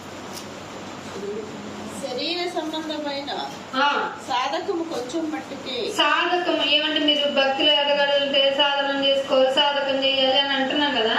కానీ ఇక్కడ పౌలు గారు తిమోతికి రాస్తూ శరీర సంబంధమైన సాధకము కొంచెమే. కొంచెమే అంటే ఎంతసేపు? 70 సంవత్సరాలు, 30 సంవత్సరాల? కానే కాదు. కొంచెం అంటే నువ్వు ఇప్పుడు ఇక్కడ ఉన్న వాళ్ళందరూ మీ చైల్డ్హుడ్డే బాగుందంటారు, చిన్నప్పుడే బాగుందండి. ఎందుకని? తిని కూర్చోవడమే, మనకేం బాధ్యత లేవు కాబట్టి కదా. ఇప్పుడు బరువు బాధ్యతలు పెరిగిపోతాయి కదా. ఏమంటాడు? శరీర సంబంధమైన సాధకము కొంచెం మట్టుకే యూజ్ఫుల్ గాని దైవ భక్తి ఇది ఇంపార్టెంట్. మీకు 1+1 ఆఫర్ అంటే బాగా ఇష్టం కదా. ఒకటి కొంటే ఆషాఢంలో ఒకటి కొంటే ఒకటి ఫ్రీ, అది ఇష్టం బాగా కదా. ఎందుకని? ఒకటే కొన్నా ఇంకోటి ఫ్రీగా వస్తుంది. దైవ భక్తి అంతకన్నానంట. ఇది లైఫ్ అంట. దైవ భక్తి ఇప్పటి జీవము, ఇప్పటి బ్రతుకులోను, ఇప్పటి జీవపు విషయంలోను రాబోయేది ఒక జీవం ఉందటండి. అది చెప్పాలండి చాలా మందికి. చాలా మంది చెప్తూ ఉంటారు కదా, చచ్చిన తర్వాత గాలిలో కలిసిపోతాం. ఆ గాలి అది కలిసిపోయి ఆ గాలిని చూపించండి పోనీ అంటున్నాం మేము. గాలి కనపడదు అంటున్నారు. మళ్ళీ వాళ్ళే అంటారు మీ దేవుడు చూపించండి అంటారు. అరే మీకు గాలే కనపడినప్పుడు దేవుడిని ఎలా చూపిస్తావు? దేవుడు ఏమై ఉన్నారు? చూపించండి ఆత్మని. గాలిని చూపించలేవు, ఆత్మని చూపిస్తావా? ఆత్మ ఈ శరీరాన్ని ఈ శరీరంతో ఆత్మని చూడలేము. అయ్యో దెయ్యం చూసానంటే వాడికి ఏదో మానసికంగా జబ్బు ఉంది, కలిసి వెళ్దామండి, తీసుకెళ్లి హాస్పిటల్లో జాయిన్ చేద్దాం. ఇంతకు మించి చెప్పలేము వాళ్ళకి ఏమి. మేము చూసాం దెయ్యాన్ని అన్నారనుకోండి, వాళ్ళ ఒక మానసిక రోగే. ఇంతకంటే ఎక్కువ మాట్లాడకూడదు. ఇక దెయ్యం చూసామన్న వాళ్ళు. దెయ్యాన్ని చూడటానికి నీకు ఈ ఐ కేపబిలిటీ ఉంది కదా, అస్సలు సరిపోదు. ఇక్కడ వరకు చాలు. ఇంకా వాదం చేయకండి. దేవుడు ఉన్నాడా? ఉన్నాడు. దెయ్యం ఉందా? ఉంది. కానీ దెయ్యము మీరు అనుకునే రూపం అయితే కాదు అని చెప్పండి అంతే. శరీర విషయంలో మీకు 2 ఉన్నాయట ఆఫర్లు. చదవమ్మా ఏమంటున్నాడు? సంబంధమైన సాధకం కొంచెం మట్టిగా ప్రయోజనకరమవును. అవును. కానీ దైవభక్తి రాబో జీవం విషయంలోను వాగ్దానముతో ప్రామిస్. మీకు ఏంటంటే ప్రామిస్ అంట. 1+1 అని అక్కడికి వెళ్ళిన తర్వాత ఒక చీరకు బొక్క ఉండదు. 1+1 అని అక్కడికి వెళ్ళిన తర్వాత గోల్డ్ స్టాక్ ఇస్తారు కామన్ గా. మీకు బాగా క్యాచ్ చేస్తారని చెప్తున్నా. కానీ ఈ వాగ్దానం ఎవరి చేత చేయబడింది? దేవుని చేత. ఏమని వాగ్దానం చేశాడు చెప్పండి మనకి? నిత్య జీవము అనుగ్రహించునని అనున్నదియే ఆయనే మనకు చేసిన వాగ్దానం. రిఫరెన్స్ చెప్పగలరా? 1 యోహాను 5వ అధ్యాయం అంతా చదవండి, ఎక్కడో చోట దొరుకుతుంది. సరేనా? నిత్య జీవం కావాలంటే మాకు వద్దంటారేంటి? మాకు ఈ బుక్ లో రాయబడింది తీసుకెళ్లి వాగ్దానంగా ఒక పేపర్ మీద ఇస్తే డబ్బులు ఇచ్చి కొనుక్కున్నా. అంటే నీ బైబుల్లో వాక్యం నీకే డబ్బులు కమ్ముతుంటే పిచ్చోళ్ళలాగా తీసుకొని వెళ్తున్నావేంటి? రాబోవు జీవము విషయంలో వాగ్దానముతో కూడుకున్నదై ఇంకా చెప్తున్నాడు కింద. అది అన్ని విషయములు, నువ్వేదనుకుంటున్నావు అది అన్ని విషయములలో యూజ్ఫుల్ అవుతుంది. ఇక్కడికి వచ్చి కూర్చుంటే ఏం యూజ్ అనుకోకండి. చాలా మంది దేవుని మాటలు వింటే ఏముందండి కొంతసేపు వాళ్ళు బాధ ఏదో చెప్పుకుంటారంట. ఇది మా బాధ, ఇది దేవుని బాధ అండి బాబు. చెప్పకపోతే మాకు ప్రాబ్లం, వినకపోతే మీకు అంతకన్నా ప్రాబ్లం. అందుకే 2 అంచులు కలిగిన ఖడ్గం ఇది. అర్థమవుతుందా? 2 అంచులు కలిగిన ఖడ్గం అంటే ఎక్కడైనా మన నైఫ్స్ ఉన్నాయండి, కిచెన్ లో ఉంటాయా? కటికవాడి దగ్గర ఉంటుంది, ఒకవైపే షార్ప్నెస్ ఉంటుంది, ఒకవైపే నరికేస్తుంది. ఈ ఖడ్గం ఉంది చూసారా? స్పిరిచువల్ లైఫ్ 2 వైపులా. చెప్పేటప్పుడు నేను జాగ్రత్తగా చెప్పాలి, వినేటప్పుడు మీరు జాగ్రత్తగా వినాలి. అవునా కదా? లేకపోతే ఏంట్రా వినలేదని నిన్ను చంపేస్తుంది, ఏంట్రా ఇక్కడ కూర్చుని నీకు అవకాశం ఇస్తే సరిగ్గా చెప్పలేదని నన్ను లేపేస్తుంది. అంత డేంజర్ ఈ ఖడ్గం, అవునా కదా? కాబట్టి మన షార్ప్నెస్ కలిగిన ఈ నైఫ్ దగ్గర అరే కత్తితో జాగ్రత్త. ఎప్పుడైనా మా సార్తో కిచెన్ తో మాట్లాడితే ఇట్లా వస్తే కత్తిది అంటుంటారు. అది ఎక్కడికి వెళ్తుంది ఇక్కడ అంటే ఆ నైఫ్ తోనే నన్ను అంత జాగ్రత్తగా ఉండమన్నారంటే ఈ నైఫ్ తో మనందరం ఇంకెంత జాగ్రత్తగా ఉండాలండి కదా. కానీ ఏం చేస్తాము, మన బుర్రకి శరీరంలో పాపనయం వల్ల దాంతో పడలేక మన శరీరం సరే మొబొజ్జో అంటాం.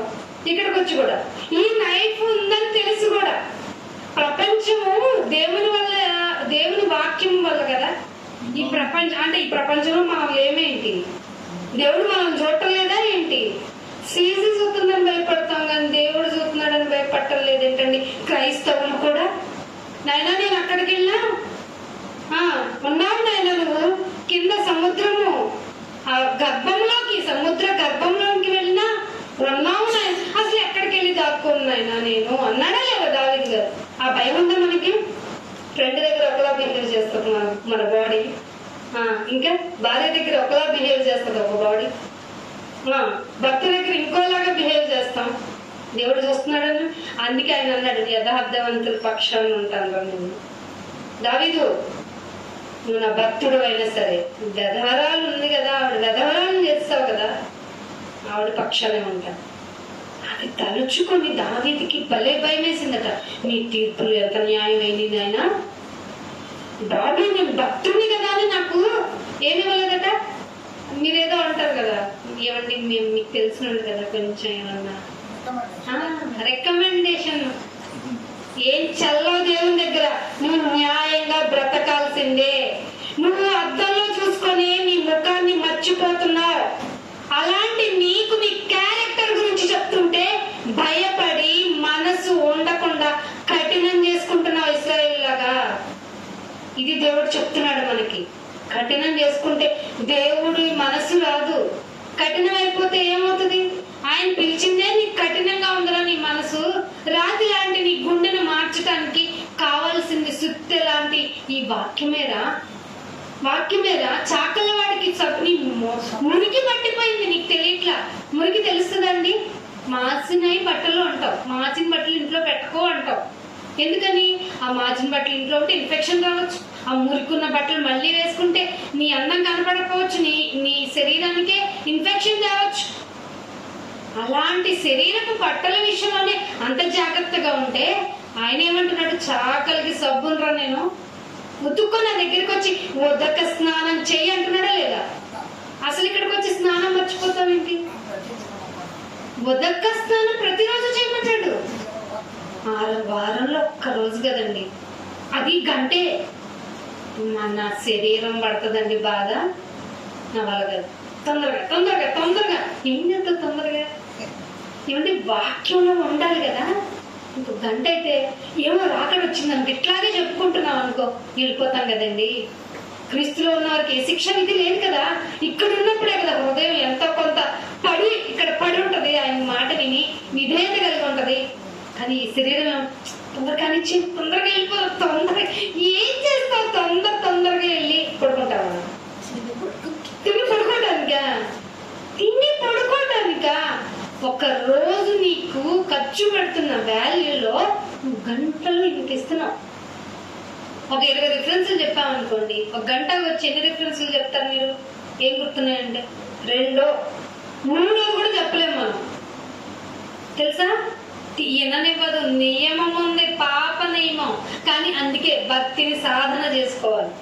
అందుకే పదే చదవాలి, పడి చదవాలి. ఆ పడి చదవటాన్ని దావీదు గారు ధ్యానము చేయాలి అన్నాడు. కీర్తన మొదటి తెలుసు కదా మీకు. ఎప్పుడు చేయమన్నాడట? పగలే చేస్తానన్నాడా? కాదు, ప్రశాంతంగా ఉన్న రాత్రే చేస్తానన్నాడా? దినము రాత్రి వదిలిపెట్టొద్దన్నాడు. దివారాత్రములు చదివేసి నిద్రపోండి అన్నా. అవునా? రెండు కూర్చున్నాం ప్రతిరోజు దివారాత్రం ధ్యానం. ఒక్క రోజు ఏదో మన ఏంటో కొత్తగా వింతలాగా వచ్చేస్తాం. మన ఫస్ట్ మీటింగ్ పెట్టినప్పుడు అబ్బో ఏంటి ఎంతమంది అనుకున్నాం, తీసేస్తున్నాడు దేవుడు. అలా జల్లించేస్తున్నాడు. పైగా కాపర్ల గురించి నిజాలు చెప్తున్నాం కదా, ఏమవుతుంది? అమ్మ ఇట్లా ఉన్నారా మన ఆంటీ ఏమంటున్నారు? అమ్మ వారం వారం పెట్టండి, అసలు ఇంకెక్కడికి వెళ్ళమంట. వాళ్ళకి అసలు నిజాలు తెలిస్తే మేము కూడా రామంటారు అనొచ్చు. సాతానులో మభ్య పెట్టొచ్చు, ఎందుకంటే వాక్యం అలాంటిది. ఏంటి మేము భక్తిగా వస్తుంటే మనలో కూడా భక్తి అలాగే ఉంటుంది. మేము భక్తిగా ఉంటుంటే నీ భక్తి ఎలాంటిదంటే నువ్వు అద్దంలో చూసుకున్నా నీ ముఖం లాంటిదే అన్నాడు పౌల్ గారు. అందుకే ఏమంటున్నాడు? రాబో వాటి విషయంలోనే 1+1 ఆఫర్ లాగా నీకు ఇప్పటి విషయంలోనూ రాబో విషయంలో ఉపయోగపడుతుంది నీ దైవ భక్తి. కానీ నువ్వు ఈ జీవం గురించి ఆలోచించావనుకో, ఇప్పుడు గురించి ఆలోచించావనుకో, ఇప్పుడు ఎలాగో శ్రమ పడాల్సిందే. ఏమండి, ఇంట్లో ఆఫీస్కి వెళ్ళాను, కాలు మీద కాలు వేసుకుంటే నెల జీతం ఇచ్చేస్తారా? ఏది నీ వర్క్ రిపోర్ట్ చూపించండి. పనికి వెళ్ళావు, ఏది పని చేయండి, నేను వచ్చాను అంతే, నాకు జీతం ఇవ్వండి అంటే ఎవరైనా ఇస్తారా? ఏ యజమానుడు ఏ ఆఫీసర్ ఒప్పుకోరు. కష్టపడాల్సిందే. ఎంత కష్టపడి తెచ్చుకున్నా మంత్ ఎండ్కి మన మైనస్ బిల్సే. కానీ అది ఎవరికి పడదు. వీళ్ళు ఉద్యోగాలకు పోతున్నారు, వీళ్ళు పనులకు పోతున్నారు, ఒకరికి నలుగురు సంపాదిస్తారు. అయ్యో ఒకరు నలుగురు ఎందుకు వెళ్తున్నారంటే చాలా ఉన్నాయి వెనక కొండలు అని అర్థం, తెలుసా? సంపాదించుకోవడం వీళ్ళు ఏమిటో ఎవరికి తెలుస్తుంది? ఎవరికి తెలియదు. మన బాధ మందే కదండి, మన బాధ మందే. అంటే ఈ జీవం గురించి ఆలోచించామంటే ఈ బాధ పోతుంది? అసలు పోదు కదండి. అదే దైవ భక్తి కలిగి ఉన్నాం అనుకో, ఉద్యోగం చేస్తున్నా, పని చేస్తున్నా, కష్టపడుతున్నా, ఇప్పుడు ఉన్నా లేకున్నా ఐఎమ్ హ్యాపీ, తృప్తి, సంతుష్ట సహితమైన దైవ భక్తి అది ఉందండి. అది చాలు మీకని ఏ కాపరన్నా చెప్తున్నాడండి? అమ్మ మీకు కొదువుగా ఉన్న వాటి గురించి ప్రార్థన చేస్తారని అంటున్నారు. ఎందుకయ్యా? వాక్యం చెప్పాలి కదా మనం ఇక్కడ ఉన్నప్పుడు. అంటే వాక్యంతో పోషించాలి కదండి. వాక్యం మనల్ని రెండమ్మా పెడతాను. మీరు వంటలు బాగా చేస్తారు కదా, చేసినప్పుడు కొసలు ఎందుకు కొట్టిస్తారు? కొసలు ఎందుకు కొట్టిస్తారు? బాగా తింటే హ్యాపీగా ఉంటే చక్కగా మీరు బలంగా ఉంటారు, ఆహారం మీకు మంచి శక్తిని ఇస్తుందని కదా. ఆత్మీయంగా కూడా కొసరు వడ్డిస్తామంటే వద్దంటారు ఏంటండి? నిద్ర వస్తుందంటారు ఏంటండి? బాధ కదండి. 10-15 రోజులు కష్టాన్ని అరగంటలో ముగించాలండి. ఇంకెంత బాధ ఉంటుంది మాకు? మన మైండ్లో మీ కొరకు ఇంకొక ఆలోచన రావాలండి, ఎంత బాధ ఉంటుందండి. అందుకే దైవ భక్తి కలిగి ఇలా కలిగి ఉంటేనంట, సంతుష్ట సహితమైన దైవ భక్తి కలిగి ఉంటే ఇప్పుడు రాబో 1+1 అని ఇదంతా కాదైనా అన్ని విషయాల్లో మీకు యూస్ఫుల్ అవుతుంది. ఉందా మీకు ఆ దైవ భక్తి? ఉందా? పరీక్షించుకోండి మరి. అందుకనే ఇంకొక మాట చూపిస్తాను. మత్తయి సువార్త 3వ అధ్యాయానికి రండి. మత్తయి సువార్త 3వ అధ్యాయము 7వ వచనం చూడండి. మత్తయి సువార్త 3వ అధ్యాయము 7వ వచనం. అతడు పరిసర్యల్లోను, అతడు అంటే ఎవరు ఇక్కడ రాయబడింది అంటే? అతడు అంటే ఎవరో తెలిసిందా మీకు? చెప్పాలా మొదటి నుంచి? యోహాన్ గారి గురించి. యోహాన్ గారి పేరే అండ్ ప్రొఫెషన్ ఏంటంట? బాప్తిస్మం ఇచ్చు. నీ గురించి ఏం చెప్తారు? మా సార్ గురించి వాళ్ళ సార్ అంటారు, పాత టైంలో ఇంజనీర్ గారు అంటారు. అంటే ఆయన ప్రొఫెషన్ ఏంటట? ఇంజనీర్ అట. నా గురించి ఏమంటారు? నీ గురించి ఏమంటారు? ఒక లోకంలో మన గురించి ఒక పేరు ఉంటుంది, దాన్ని చెరగొట్టిందండి, దాన్ని చెరిపోయింది. బాప్తిస్మం ఇచ్చి యోహాన్ అంట ఏం చేశాడంట చూడండి. 7వ వచనంలో అతడు పరిచయంలోను సద్దుకాయ, వీళ్ళెవరండి? పుదీనాలోను కొత్తిమీరలోను దశంభాగాలు తీసేవాళ్ళు, అవునా కదా? కానీ దేంతో మింగేస్తారంట? ఒంటరి మింగేస్తారంటారు. ఒంటరి మింగేసి పుదీనాలో కొత్తిమీరలో దశంభాగం. వాట్ ఈస్ ద యూజ్ బాబు?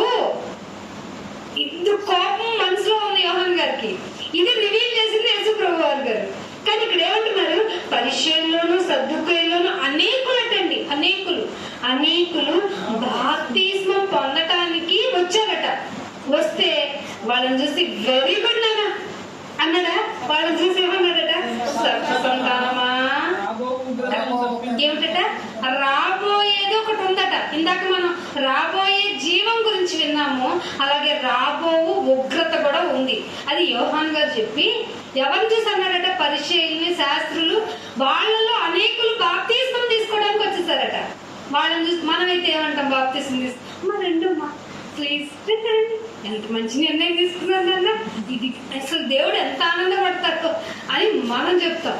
యోహాన్ గారు అసలే రోషమైన వాడు కదా, అసలు పాపం అంటే అందుకే తల దించేసుకున్నాడండి బాబా కోపం వల్ల. ఏమన్నాడు? వెళ్ళి రాజు దగ్గరికి వెళ్ళి ఏంటి వైఫ్ ఉంచుకున్నా అంతా అనేసాడు. అది మైండ్లో పెట్టుకుంది. ఏం కోరుకుంది? నాకు ఫ్రూట్లు వద్దు, బంగారాలు వద్దు, రాజ్యం వద్దు, ఏమొద్దు, బట్ తలిప్పిచ్చేయాలి అన్నా లేదా? మన భక్తిలో ఉన్న కోపం కూడా మనకి ప్రాణానికి ముప్పు తెస్తుంది. అందుకే నాన్న వివేకం పెట్టండి రా యేసుప్రభు గారి బోధ వచ్చింది. ఎవరికైనా రోషంగా చెప్పాలి, చెప్పవలసిన చోట చెప్పాలి, ప్లీజింగ్ చేయవలసిన చోట చేయాలి. కానీ యోహాన్ గారు తన పని తొందరగా చేసేయాలండి.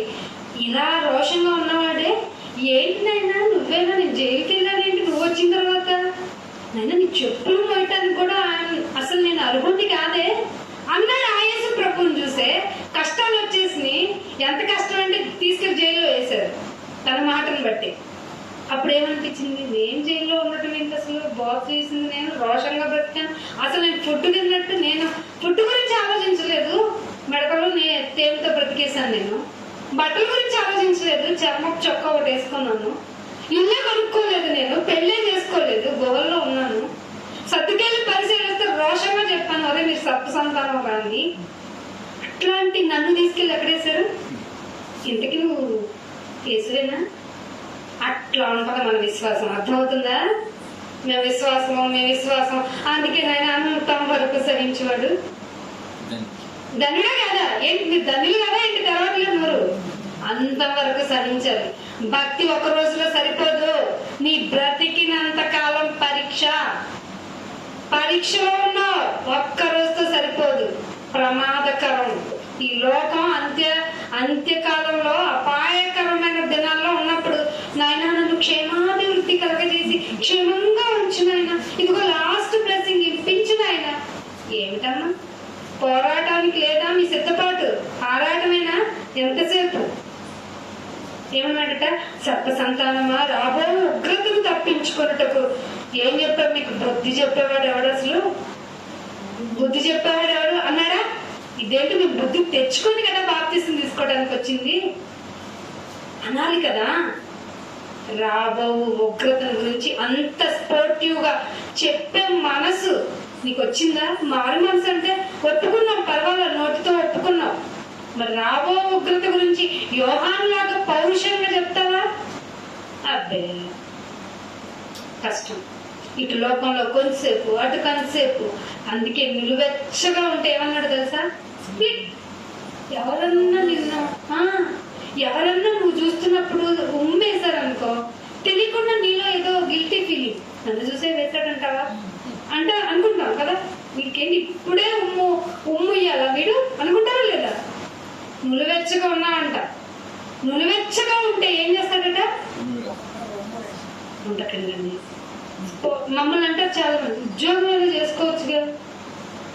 ఉద్యోగం చేసుకుంటున్నాం, దైవ భక్తి కలిగి ఉద్యోగం చేసి రాబో దానికోసం, ఇప్పుడు ప్రయోజకరంగా ఉండే దానికోసం పోరాటం. ఏమండి యాకోబు గారు ఏమన్నారు? ఆత్మలను రక్షించుటకు శక్తి గల వాక్యమును సాత్వికంతో అంగీకరించండి అని చెప్తూ పై వచ్చిన ఏమన్నాడు? అయ్యో మీకు మనందరినీ హ్యాపీగా మనం రక్షణ తెచ్చిన ఈ వాక్యం గురించి చెప్పాలని ప్రయత్నపడుతుంటే ఈ వాక్యం కోసం పోరాటం చేయాలని రాయాల్సి వచ్చింది నేను అన్నాడా లేదా? చేస్తున్నారు పోరాటం. ఆడ బోధ నీకు ఎంత చెప్పినా వినరండి. నువ్వు విన్నావా ఏంటి? విన్నావా? నిన్ను మాత్రం దేవుడు క్షేమంగా చూడాలి, వాళ్ళని మాత్రం తొందరగా కీడు తెప్పించనాలా? కొరే నీ శత్రువు గురించి కూడా నువ్వు బ్యాడ్ థింకింగ్ చేయకురోయ్ అన్నాడా లేదా దేవుడు? ఎందుకు నాయన అంటే నా మైండ్ డైవర్ట్ అయిపోయి నీ మెసేజ్ నీ వైపు తిరుగుద్దురా, నువ్వు బ్లాస్ట్ అయిపోతావు. ఇట్లా చెప్పాలి కామన్ లాంగ్వేజ్, అర్థం కావట్లా. అందుకని ఎవరికన్నా ప్రాబ్లం అయిందనుకోండి, ఎవరికన్నా సఫరింగ్ జరుగుతుంది అనుకోండి, ఎట్టి పరిస్థితుల్లో మనసులో కూడా అనుకోవద్దు. మనసులోనే అన్నాడు, మీ మనసులో అలా థింక్ చెయ్యొద్దు. అంటే ఎంత బాగా ఉండమంటున్నాడు చూడండి, ప్రేమ ఒక్కటి తప్ప. అందుకేనండి ఏదైనా చివరికి నిలిచేది ప్రేమ అన్నాడు. మీరు కొట్లాడి చెప్తా వాళ్ళకి ఎట్లనే బుద్ధి చెప్తా అంటే ఎంత బుద్ధి చెప్తున్నా వాడు ఇంకా రాడు వెళ్తాడా, అయితే ఏంటంట అంటాడు చివరికి. ప్రేమతో గెలవండి, సాధన చేయండి. అట్లా నేను వాళ్ళు వినట్లేదని దేవుడికి విజ్ఞాపన చేయండి, అంతే తప్ప వేరే ఆలోచన పెట్టుకోదండి. కాకపోతే ప్రేమిస్తున్న విరోధులతో ప్రేమను చూపించి మాట్లాడుతుంటే పక్కన విశ్వాసులే అంటారు, ఏంటి అసలు మీ ఇద్దరు విరోధులేనా అడుగుతారండి బాబు, మీ ఇద్దరు విరోధులేనా, మాకు అట్లా కనపట్లేదే, పరమ విరోధిని. అందుకే ఇంట్లో తీసుకొచ్చి భోజనం పెట్టాడు దావీదు గారు. ఆ ఎక్స్పీరియన్స్ చెప్పాడా లేదా? ధ్యానం చేయట్లేదా? నీ శత్రువుకి తీసుకొచ్చి నీ ఇంట్లో భోజనం పెట్టు, అప్పుడు వాడు తల మీద నిప్పులు పోసినట్టే అన్నాడా లేదా? అది చెయ్యట్లే మీరు ఎవరు. ఇది సాధన, భక్తి సాధన. ఈ రోజు నేను చెప్తా, వాడు నా గుమ్మం దాటకూడదు. ఏమంటావు? నా గుమ్మం దాటకూడదు, అసలు వాడు నేను కౌంటే చేయను అంటావు. అన్నావా? అయితే అక్కడ నీకు కౌంటింగ్ లేదు. ఇంత బ్రతికావు కదా నాయన, సాధన చేసుకున్నా రాబో అగ్రత నుండి తప్పించుకోవాలి. లేకపోతే మనం కూడా ఏమైపోతాం? సర్ప సంతానం. అందుకే ఏమంటున్నాడు, 1 తిమోతికి రాసిన పత్రికలోనే 6వ అధ్యాయానికి రండి. 1 తిమోతికి రాసిన పత్రిక. పౌలు గారు ఎంత జ్ఞానం ఎట్లా వచ్చిందంటే ఆత్మపూర్వకంగా బ్రతికాడండి ఆయన. ఆత్మపూర్వకంగా బ్రతికాడు కాబట్టేనే ఇన్ని లేఖలు రాయి. నువ్వు ఎప్పుడన్నా ఎవరికైనా లెటర్ రాసావా? లవ్ లెటర్లు తెలుసా? తండ్రి ఆస్తి వివాదం గురించి లెటర్లు తెలుసా?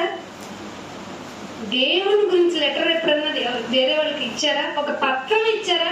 కరపత్రంగా నువ్వు భయ ఏమన్నా కనపడ్డావా? నిన్ను చూస్తే లోకంలో బ్రతకడమే బెటర్ అన్నట్టు అనిపించావా? మనం చూస్తే ఎవరన్నా లోకంలో బ్రతికితే బాగుంటాడు, ఇటు ఇటు ఉంటాడు అటు ఉంటాడు అన్నట్టున్నావా?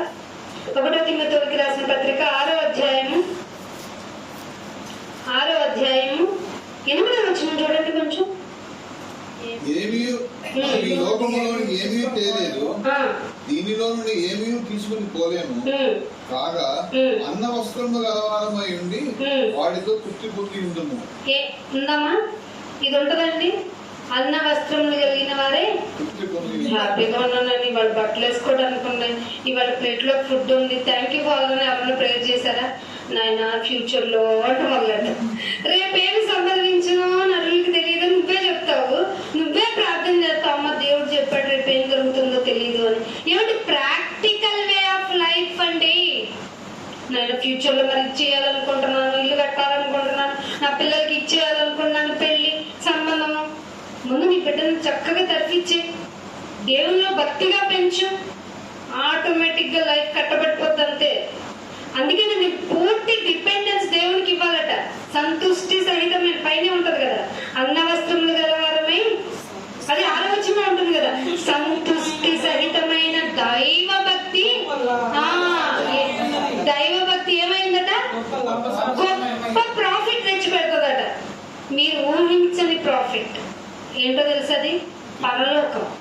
పరలోకం అది ఎన్ని డబ్బులు పెట్టినా ఉండటానికి రాదు, కానీ ఇక్కడ బ్రతికితే హ్యాపీగా సంతుష్టిగా అమ్మయ్య అనిపించే బ్రతుకు నీలో ఉంటే నీకు గొప్ప లాభసాధకరం ఉంటుంది. అందుకని ఇంకొక మాట చూపిస్తానండి, మీకు ఆశ్చర్యం కలిగిస్తుంది.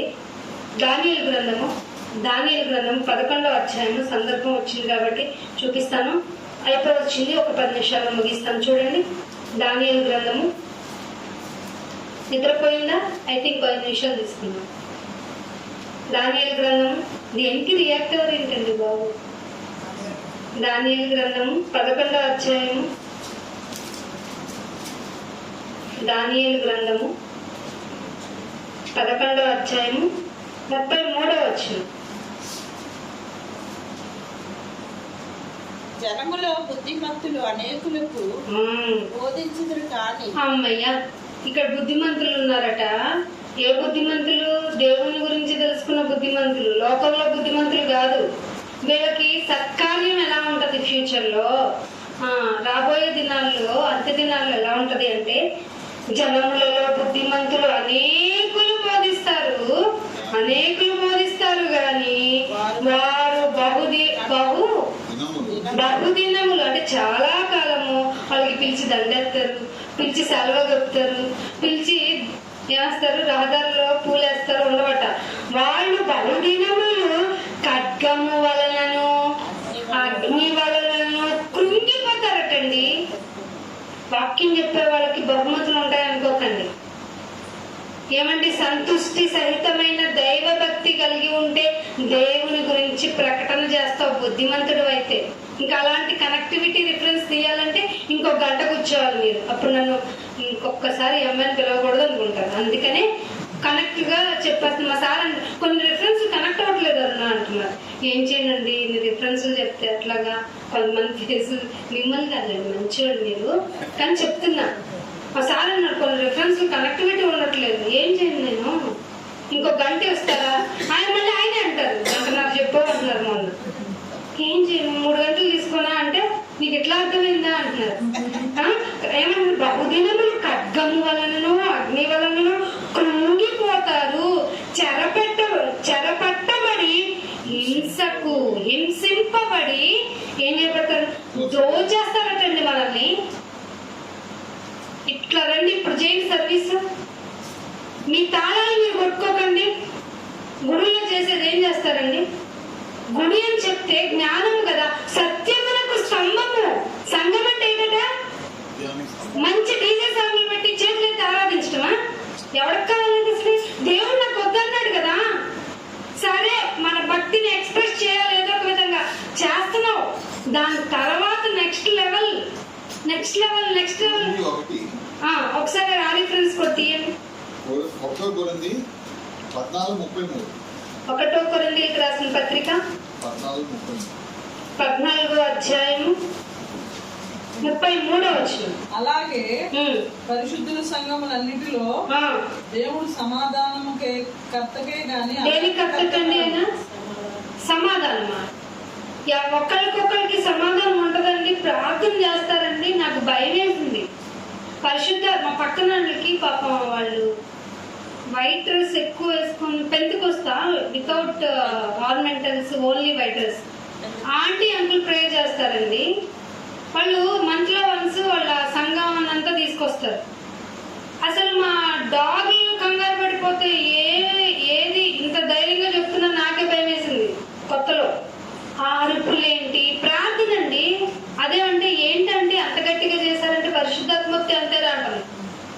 ఇదేంటి అప్పుడు తట్టిందండి మైండ్ లో. అంటే పరిశుద్ధాత్మ గురించి ఆవిడతో కల్పించుకొని చెప్తున్నా. అంటే పరిశుద్ధాత్మ వస్తే ఇలా ఉంటారు కదా బైబుల్. నేను ఎప్పుడు చదవలేదురా. ఓహో, ఇదే అసలు జబ్బు. వాళ్ళ పిల్లలకి సాధ్యమైనంత వరకు చెప్పేశానండి. వాళ్ళు ఐఐటీలో చదువుతున్న పిల్లలు. ఇంజనీరింగ్ చేశాడు పిల్లాడు. అవునక్క అన్నారు, కానీ అదే భజన చేస్తున్నారు. ఎందుకో తెలుసా? వాళ్ళు రారు. గొడవ ఏంటండి? ప్రార్థన అయితే సమాధానమునకు కర్తయే గాని అల్లరికి కర్త కాదు. ఏంటి మీ ఊపిడెందుకు? ఎందుకు ఈ చేతులు ఎత్తాలో తెలుసా? దేవుని సన్నిధికి 2 చేతులు ఎందుకు ఎత్తాలో తెలుసా? నేను ఇక పరిశుద్ధుండే, నాలో ఏ దోషం లేదు, ఇదిగో 2 చేతులు ఎత్తేస్తున్నాను, నన్ను చూసుకో నువ్వు అని చెప్పడం. ఆ ధైర్యం ఉందా దేవుని సన్నిధికి వచ్చి? నేను కనపట్లేదు కానీ 2 చేతులు ఎత్తున్నా. 2 చేతులు ఎత్తేది అందుక ఈజీనే కదా. అట్టాగే ఉంచేశాడట. దించేగానే ఓడిపోయారంట ఇశ్రాయేలీయులు.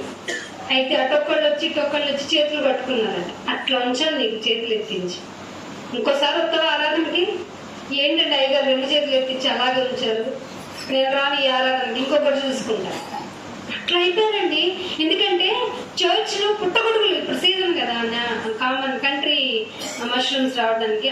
అంతకంటే ఘోరంగా వీధికి 2-3 వీధికి 2-3. కానీ ఒకళ్ళంటే ఒకళ్ళు కూడా. వీళ్ళ కమ్యూనిటీ వేరేమో పరలోకంలో, వీళ్ళ బ్లాక్ వేరేమో. మరి దేవుడు ఏమన్నా వీళ్ళకి దర్శనాలు ఇచ్చి చెప్పేస్తూ ఉంటాడు కదా. ఇప్పుడు దర్శనాలు లేవంటే మామూలు చెప్తారు. కళలు ఉన్నాయి నాయన, మీ కళ మిమ్మల్ని చంపుతుంది. కళలో చెప్తాడు, 1కి 2 సార్లు చెప్తాడు దేవుడు, బుద్ధి తెచ్చుకోరా అని చెప్తాడు. వింటారా? అదేదో ఆలాపనగా వచ్చింది అంటున్నారు. మీకు చెప్తారండి, ఇది అనుభవపూర్వకంగా అందరికీ అవుతుంది. 1 సారి 2 సార్లు ప్రేమ కొద్ది బైబిల్లో కూడా ఉంది. 1 సారి మాట్లాడతాడు, ఇంకొకసారి నువ్వు రియలైజ్ అవుతావు. 2 సార్లు మట్టుకే అన్న వర్డ్ ఉంది. ఇక ఛాన్స్ తీసుకోడు ఆయన. గద్దిస్తే ఏం చేయాలట? మనసును కఠినపరుచుకుంటే సూచక్రియలు కాదు కదా. ఎర్ర సముద్రం ముందు సీన్ కూడా గుర్తులేదు కదా. ఏం గుర్తులేదు? పాయలుగా విడిపోతే హ్యాపీగా నడుచుకెళ్ళామా నాయన, అక్కడేమో పాటలు పడావు మిరియమ్మ. తర్వాత వచ్చింది మోషకేనా? మేము మాకు తెలియదేంటి జ్ఞానం. మరి నీ కదమ్మ ముందు కనపడాలి పెద్దనమైతే, మరి మోషకే ఎందుకు కనపడ్డాడు? ఈ లాజిక్ తెలియదే. ఎందుకంటే హృదయము కఠినం. ఏం పట్టించుకోం. ఏమంటున్నాడు? మాట కంప్లీట్ చేశారు కదా. ఇంకొక మాట చూడండి, అపోస్తలుల కార్యంలో ఎఫెసీయులకు రాసింది. నా పాఠానికి main balance one book of the reference. ఎఫెసీయులకు రాసిన పత్రిక. ఏంటి ఇంకా ఇక్కడే ఉన్నావా అనకండి, అయిపోవచ్చింది. ఎఫెసీయులకు రాసిన పత్రిక 4వ అధ్యాయం. వెరీ ఇంప్రెసివ్ గా ఉంటుందండి ఈ మాట. అండర్లైన్ చేసుకోండి, కుదిరితే 3 సార్లు మీ బుక్ లో రాసుకోండి. ఎవరైనా బుక్ మెయింటైన్ చేస్తున్నారు reference book? Very good, thank you అండి. 4వ అధ్యాయము 18వ వచనం చూడండి. నిదానించి చదవటానికి చూడండి. చాలా చాలా బాబు ఇంత లోతుగా ఎలా రాశాడు ఈయన అనిపిస్తుంది. 18వ వచనంలో వారైతే అంధకారమైన మనస్సు గలవారు. ఎవరినైనా వాళ్ళంటే అన్యజనులు నడుచుకున్నట్లు మీరు ఇక నడుచుకోకండి అని చెబుతూ 18వ వచనంలో వారైతే అంధకారమైన మనసు గలవారై దేనిలోనట తమ హృదయ కాఠిన్యం. ఈ జబ్బు ప్రతి ఒక్కరికి ఉంది, ఇంక్లూడింగ్ మీ. కొన్ని విషయాల్లో మనం అస్సలు కాంప్రమైజ్ అవ్వనన్నా ఏమంటామండి మనందరి నోటి నుండి వచ్చింది మాట. ఏమంట? హృదయ కాఠిన్యము వలన ఏమొస్తుందట? హృదయ కాఠిన్యము వలన తమలో ఉంటుందట అజ్ఞానం. హృదయ కాఠిన్యం వల్ల జబ్బేమిటయ్యా అంటే హృదయంలో అజ్ఞానం వస్తుంది. ఆ అజ్ఞానం వల్ల ఏమవుతుంది నాయన అంటే దేవుని వలన కలిగే జీవంలో నుండి వేరైపోతాము. అర్థమవుతుందా? పాయింట్ ఎలా విడదీయాలో? ఇందాక దాకా ఇశ్రాయేలు హృదయంలో కఠినము, మనసులో కఠినము, ఇవన్నీ చెప్పుకుంటూ ఉన్నాం కదా. జబ్బు ఎవరికి వచ్చిందంటే మనకు కూడా. హృదయ కాఠిన్యము వల్ల ఏమొస్తుందంటే అజ్ఞానం వస్తుంది. నాకు అంతా తెలుసులే. ఈ రెఫరెన్స్ నాకు తెలీదా? కాఠిన్యమా కదా? నాకు అంతా తెలుసులే. వినని ప్రసంగమా నాకు? తెలియని మాటలా నాకు? అన్నీ తెలిసి ఏం చేసావు? మనకేమనిపిస్తుంది చెప్పండి? మీటింగ్ తొందరగా లేట్ అయిపోతుంది. అక్కడ అంటారు అనుకున్నారు తొందరగా. చాలా మంది డ్రాపింగ్ కి కారణం ఏంటంటే రవి చెప్తున్న రీజను ఎక్కువసేపు చెప్తున్నారు, 10 అయిపోతుంది. మరి ఇటువరకు వాళ్ళ జనరేషన్ లో 8ంటికి ఏదో షో ఉండేదట, వచ్చేటప్పటికి 11:30 అట్లా అయ్యేదంట. టైం అయిపోద్ది, ఆ టైం అయితే నేను షోకి వెళ్ళాను అనలేదే. ఎందుకల్లా? హృదయ కాఠిన్యం. అయ్యో దేవుని మాట, అమ్మో ఎట్లయినా నేను దేవుడి మాటకు వచ్చి పడిపోవాల్సిందే, ఆయన మాటకి నేను నా శరీరాన్ని నలకొట్టవలసిందే అనుకుంటున్నారా? కనుక్కోకపోవటం వల్ల, హృదయ కాఠిన్యం వల్ల అజ్ఞానం వచ్చి జీవమునిచ్చే దేవుని నుండి వేరైపోతున్నారట. కానీ ఎక్కడ ఉన్నారు? సంఘంలోనే ఉంటున్నారు. జీవము దేవుని వల్ల కలుగు జీవములో నుండి వేరుపరచబడిన వారై అప్పుడేం చేస్తారు చెప్పండి? తమ మనసుకు కలిగిన వేస్ట్ ఏదో ఉందో, మనసుకు కలిగే వేస్ట్ ఒకటి ఉంటుందటండి, ఆ అజ్ఞానం. హృదయంలో ఉన్న కాఠిన్యం వల్ల వచ్చే అజ్ఞానము దేవుడిచ్చే జీవం నుండి వేరుపరిస్తే నీ సిమ్టమ్ ఏమవుతుందంటే, నీ వ్యాధి ఏమవుతుందంటే, నీ మనసుకు కలిగిన వేస్ట్ నే అనుసరించి నడుచుకుంటావు. అది నీకు కూడా తెలీదు. అద్దంలో చూసుకొని మర్చిపోతావు నీ ఫేస్ నే. ఇంకా నీ క్యారెక్టర్ నీకేం గుర్తుంటుంది? అజ్ఞానం వస్తుంది. హృదయ కాఠిన్యం అయిపోయింది నీ మనసు. అందుకే వాక్యం చెప్తే ఏమనిపించదు, మనసులో రియలైజేషన్ రాదు. అందుకే 19వ వచనంలో అంటాడు చూడండి. 19వ వచనంలో ఏమంటున్నాడో చూడండి. వారికి సిగ్గు ఉండదు, సిగ్గు లేని వారై ఉండి. ఏంటి? ఏ విషయం చెప్పినా మనలో లోపాన్ని వెతికి మన వేలు పెట్టి మనకు చూపిస్తారు. అర్థమవుతుందా మీకు? ఎవరికైనా ఏదో ఇది మంచిది కాదు, ఇలా చెయ్యొద్దు అంటే నువ్వు గొప్ప, నువ్వు మంచిదనివా, నీ సంగతి నువ్వు చూసుకో, నా సంగతి నేను చాలా మంచిగున్నా. ఎందుకని? హృదయ కాఠిన్యం కదా. అందుకే ఏమంటున్నారు, వారు సిగ్గులేని వారై ఉండి నానా విధమైన అపవిత్రతను, మామూలు ఆశ కదట, అత్యాశతో జరిగించటానికి తమ్మును తామే ఎక్కడికి వెళ్ళిపోద్ది, కామానికి వెళ్ళిపోద్దంట. మెయిన్ వీక్నెస్ సొలొమోన్ గారు పడిపోవటానికి కారణం ఏంటండి, ఇదే కామమే. అర్థమవుతుందా ఎంత డేంజరో? నేను గొప్పలే, మహాజ్ఞానిని, పైగా నేను ఏమడిగాను దేవుడికి ప్రేయర్ చేసినప్పుడు, నేను ఇష్టాలని కాపాడటానికి నా నాలెడ్జ్ సరిపోదు, నాకు ఆస్తులు వద్దు, ఏమొద్దు నాయన, నీ జ్ఞానం ఏందైనా అని అడిగాను కదా నేను. అడిగి నేనేం చేశాను నాయన, హృదయం కఠినం అయిపోయిన తర్వాత నాకు తెలియని విగ్రహారాధన నేను నిష్ఠగా ఉంటాను అని అన్యురాలు పెళ్లి చేసిన ఒకళ్ళన ఇద్దరున, ఎంతమంది భార్యలు, 1000 మంది పైగా ఉపపత్తులు కూడా ఉన్నారటండి మహానుభావుడికి. చూడండి ఎంతమందిని. ఆయన చెప్పిన బాధ ఏంటంటే, నాయనలారా మీరు కామకత్వానికి లోను కాకండి. మీకు మళ్ళీ చెప్తున్నాను, అసలు స్త్రీ అంటేనే అవేశ్య అనే వర్డ్ యూజ్ చేసి చెప్తాడండి సామెతల్లో. లోతైన గుంట, అది కూడా లోతైన గుంటేనంటండి.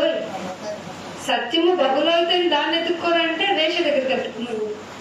బుద్ధి వచ్చిన నేను చెప్తున్నాను వినండి, మీరు అనుభవించొద్దు. హృదయ కాఠిన్యం అయిపోయి దుష్టత్వంలోనికి వెళ్ళిపోతారు. మీకు ఎంత నచ్చిందో, ఎంత అర్థమైందో నాకు అర్థం కావట్లేదు, కానీ డేంజర్. చేదు వేరు బయటికి కనిపించదండి. చెట్టుకున్న చేదు వేరు బయటకు కనిపించదు. అదే చెప్పాడు హెబ్రీ పత్రికలో, వేరు చేదైనది ఏదైనా ఉందేమో. ఎగ్జామ్ చేసుకుంటూనే ఉండండి అన్నాడా లేదా? బాబు నువ్వు ఫేస్ ని మర్చిపోతావు అర్థంలోకి వెళ్తే. నీ క్యారెక్టర్ చెప్తే బైబుల్ దగ్గరకు వచ్చి నమ్మవేంటి? నమ్మకపోగా హృదయ కాఠిన్యం చేసుకుంటావేంటి? అప్పుడు నీ మనసుకు వచ్చిన ఇష్టమైందే చేస్తావు తెలుసా, విపరీతంగా చేయాలనుకుంటావు తెలుసా. అలా చేస్తే అయితే ఏంటంటే కామకత్వానికి వెళ్ళిపోతావు. అందుకని పౌలు ఏమన్నాడో చూడండి. పౌలు ఏమన్నాడు, ఆ మాట చెప్పి ముగిస్తాను. అపోస్తలుల కార్యం 20వ అధ్యాయం. ఈ మాట ఇంటికి వెళ్ళి రాయండి, నేను 20 సార్లు రాసుకున్నా. నాయన కామకత్వానికి వెళ్ళిపోద్దంటే మనసును కఠినపరుచుకుంటే కామకత్వానికి వెళ్ళిపోతావా? జీవమునిచ్చే దేవుని నేను తప్పించేసుకొని కామకత్వానికి వెళ్ళి. మీరు కూడా ట్రై చేయండి, ధ్యానం చేయండి. దేవుని మాట చాలా అవసరం అండి మనకి. అందుకనే అపోస్తలుల కార్యము 20వ అధ్యాయము, అపోస్తలుల కార్యము 20వ అధ్యాయము 19వ వచనం. అపోస్తలుల కార్యము 20వ అధ్యాయము. యూదుల కుట్ర వాళ్ళు, యూదులు ఎవరవుతుంది? ఏమవుతారు యూదులు? పౌలు గారికి ఏమవుతారు? సొంత జనాంగమా కదా, సొంత క్యాస్టే కదా? చెప్పండి. యూదులు కదా ఏంటి ఆయన? పౌలు గారు ఆయన గమనీయుల పాదాల దగ్గర కూర్చుని మరీ పఠనం చేసుకున్న మేధావి. అందుకే ఆయన మాటలన్నీ మీరు ఏ మాట చూసినా పాత నిబంధనలో ఉంటదండి. మీరు కంపారిటివ్ గా చూసుకుంటే అది చదివినట్టే ఉందండి, చూస్తే ఇంకో పాత నిబంధనలో కనపడుతుంది. యూదుల కుట్ర వలన, అంటే సొంత వాళ్ళ కుట్ర వలన నాకు శోధనలు సంభవించిన, చిచిచి నేను వాళ్ళని నమ్మను, వాళ్ళతో మాట్లాడను, వాళ్ళతో నాకు సంబంధం లేదు, వాళ్ళని నేను గుర్తు పెట్టుకోను, ఇంకా వాళ్ళని నా దృష్టిలో పెట్టుకోను, వాళ్ళని వదిలేసి అనలేదట. నాకు శోధనలు సంభవించిన ఆ బాధను భరించేటప్పుడు నా కంటిలో నీళ్లు వస్తూనే ఉన్నా అన్నాడు లేదా? కన్నీళ్లు విడుచుచునే పూర్ణమైన వినయ భావముతో. ఏ భావం అట? రండి కూర్చోండి అనలేదట. పూర్ణంగా, మనస్ఫూర్తిగా, పూర్ణమైన వినయ భావముతో నేనెలాగూ ప్రభువును సేవించుచున్నాను. మీకు తెలిసిన లెటర్ రాశాడండి. మీరు చేశారు ఎప్పుడన్నా మీ శత్రువులకి ఇలాగా? సొంతోళ్ళు విసిగించేస్తున్నారంట పౌలు గారిని. వాళ్ళు పెట్టిన బాధలకి కన్నీళ్ళు వస్తున్నాయంట. కానీ ఎక్కడ దేవుని మాటను, దేవుడి పనిని, దేవుణ్ణి వదిలిపెట్టలేదంట. మీరేం చేస్తారు బుద్ధిమంతులైతే? మరి సొంత వాళ్ళ వల్ల ఇబ్బందులు అవుతాయి. భరించే శక్తి కావాలి, భరించే ఓపిక కావాలి. అడగండి దేవుణ్ణి. నాయన వాళ్ళు ఇబ్బంది పడతారు. ఏమంటే ఫరో కఠినంగా ఉన్నందుకే కదండి ఇశ్రాయేలీలు అన్ని సూచక్రియలు చేశారు. అంటే దేవుడు పని జరగాలంటే ఫరో లాంటి వాళ్ళని కూడా వాడుకుంటాడు. అవునా? దేవుడి పని జరిగింది కదా అని ఫరోకి ఏమైనా రక్షణ ఇచ్చాడేంటి? సముద్రపు నీళ్ళలో ముంచి పడేశాడు. నిన్ను అంతే, నీ చేత పని చేయించుకుంటాడు. సరిగ్గా తిన్నగా లేవనుకో, నిన్ను అంతే, నన్ను అంతే. అర్థమైందా? దేవుని వాక్యం మీకు మీ హృదయాల్లో ఫలించాలి, మంచి నేలలో పడ్డాయి అని అనుకుంటున్నాను. దేవుడి వాక్యం దీవించిన గాక. ప్రార్థన చేసుకున్నాం. మహోన్నతుడ, మహాగణుడ, పరిశుద్ధుడు, మంచి మాటలతో మమ్మల్ని ఆదరించావు. నీ మాటలు ఎంత వాల్యూ అయినాయో మాకు అర్థమవుతుంది నాయన. బైబిల్ చదువుతున్నప్పుడు మాకు అర్థం కాలేదు. ఈ మాటల వల్ల ఉపయోగం ఏమిటి అనుకున్నాం. అన్ని విషయాల్లో ప్రయోజనమైనది దైవభక్తి కనుక ఆ దైవభక్తిని పాటించేటప్పుడు మా హృదయం కఠినం కాకుండా మమ్మల్ని మేము శుద్ధి చేసుకుంటూ నేను ఎవరి వల్ల మాకు అపాయం కలిగిన బాధ కలిగిన నేను మా హృదయం కన్నీళ్లు విడుస్తూనే నీ పనిని చేయటం మానకుండా నీ రాజ్య సువార్తను ప్రకటించడానికి మమ్మల్ని ముందుకు తీసుకెళ్ళండి నైనా. మాలో ఏ చేదు వేరు లేకుండా నైనా మమ్మల్ని శుద్ధి చేసుకోవడానికి నీ కుమారుడి యొక్క త్యాగాన్ని జ్ఞాపకం చేసుకుంటున్నాం. ఈ జ్ఞాపకం చేసుకుంటున్న మేము నైనా ప్రేమ ఏంటిదో తెలుసుకున్నాం నైనా. మేము కూడా ప్రాణం పెట్ట బద్దులం గనక అందుకు తగిన రీతిగా మా బ్రతుకును తీర్చిదిద్దమని, ఇక్కడున్న వారిని కూడా అలాగే మీరు తీర్చిదిద్ది మీరు మహిమ పొందమని యేసుక్రీస్తు వారి పరిశుద్ధమైన నామమున ఈ ప్రార్థనను అడిగి వేడుకుంటున్నాము తండ్రి. ఆమేన్. అందరికీ వందనాలండి. Thank you all of you. God bless you to all.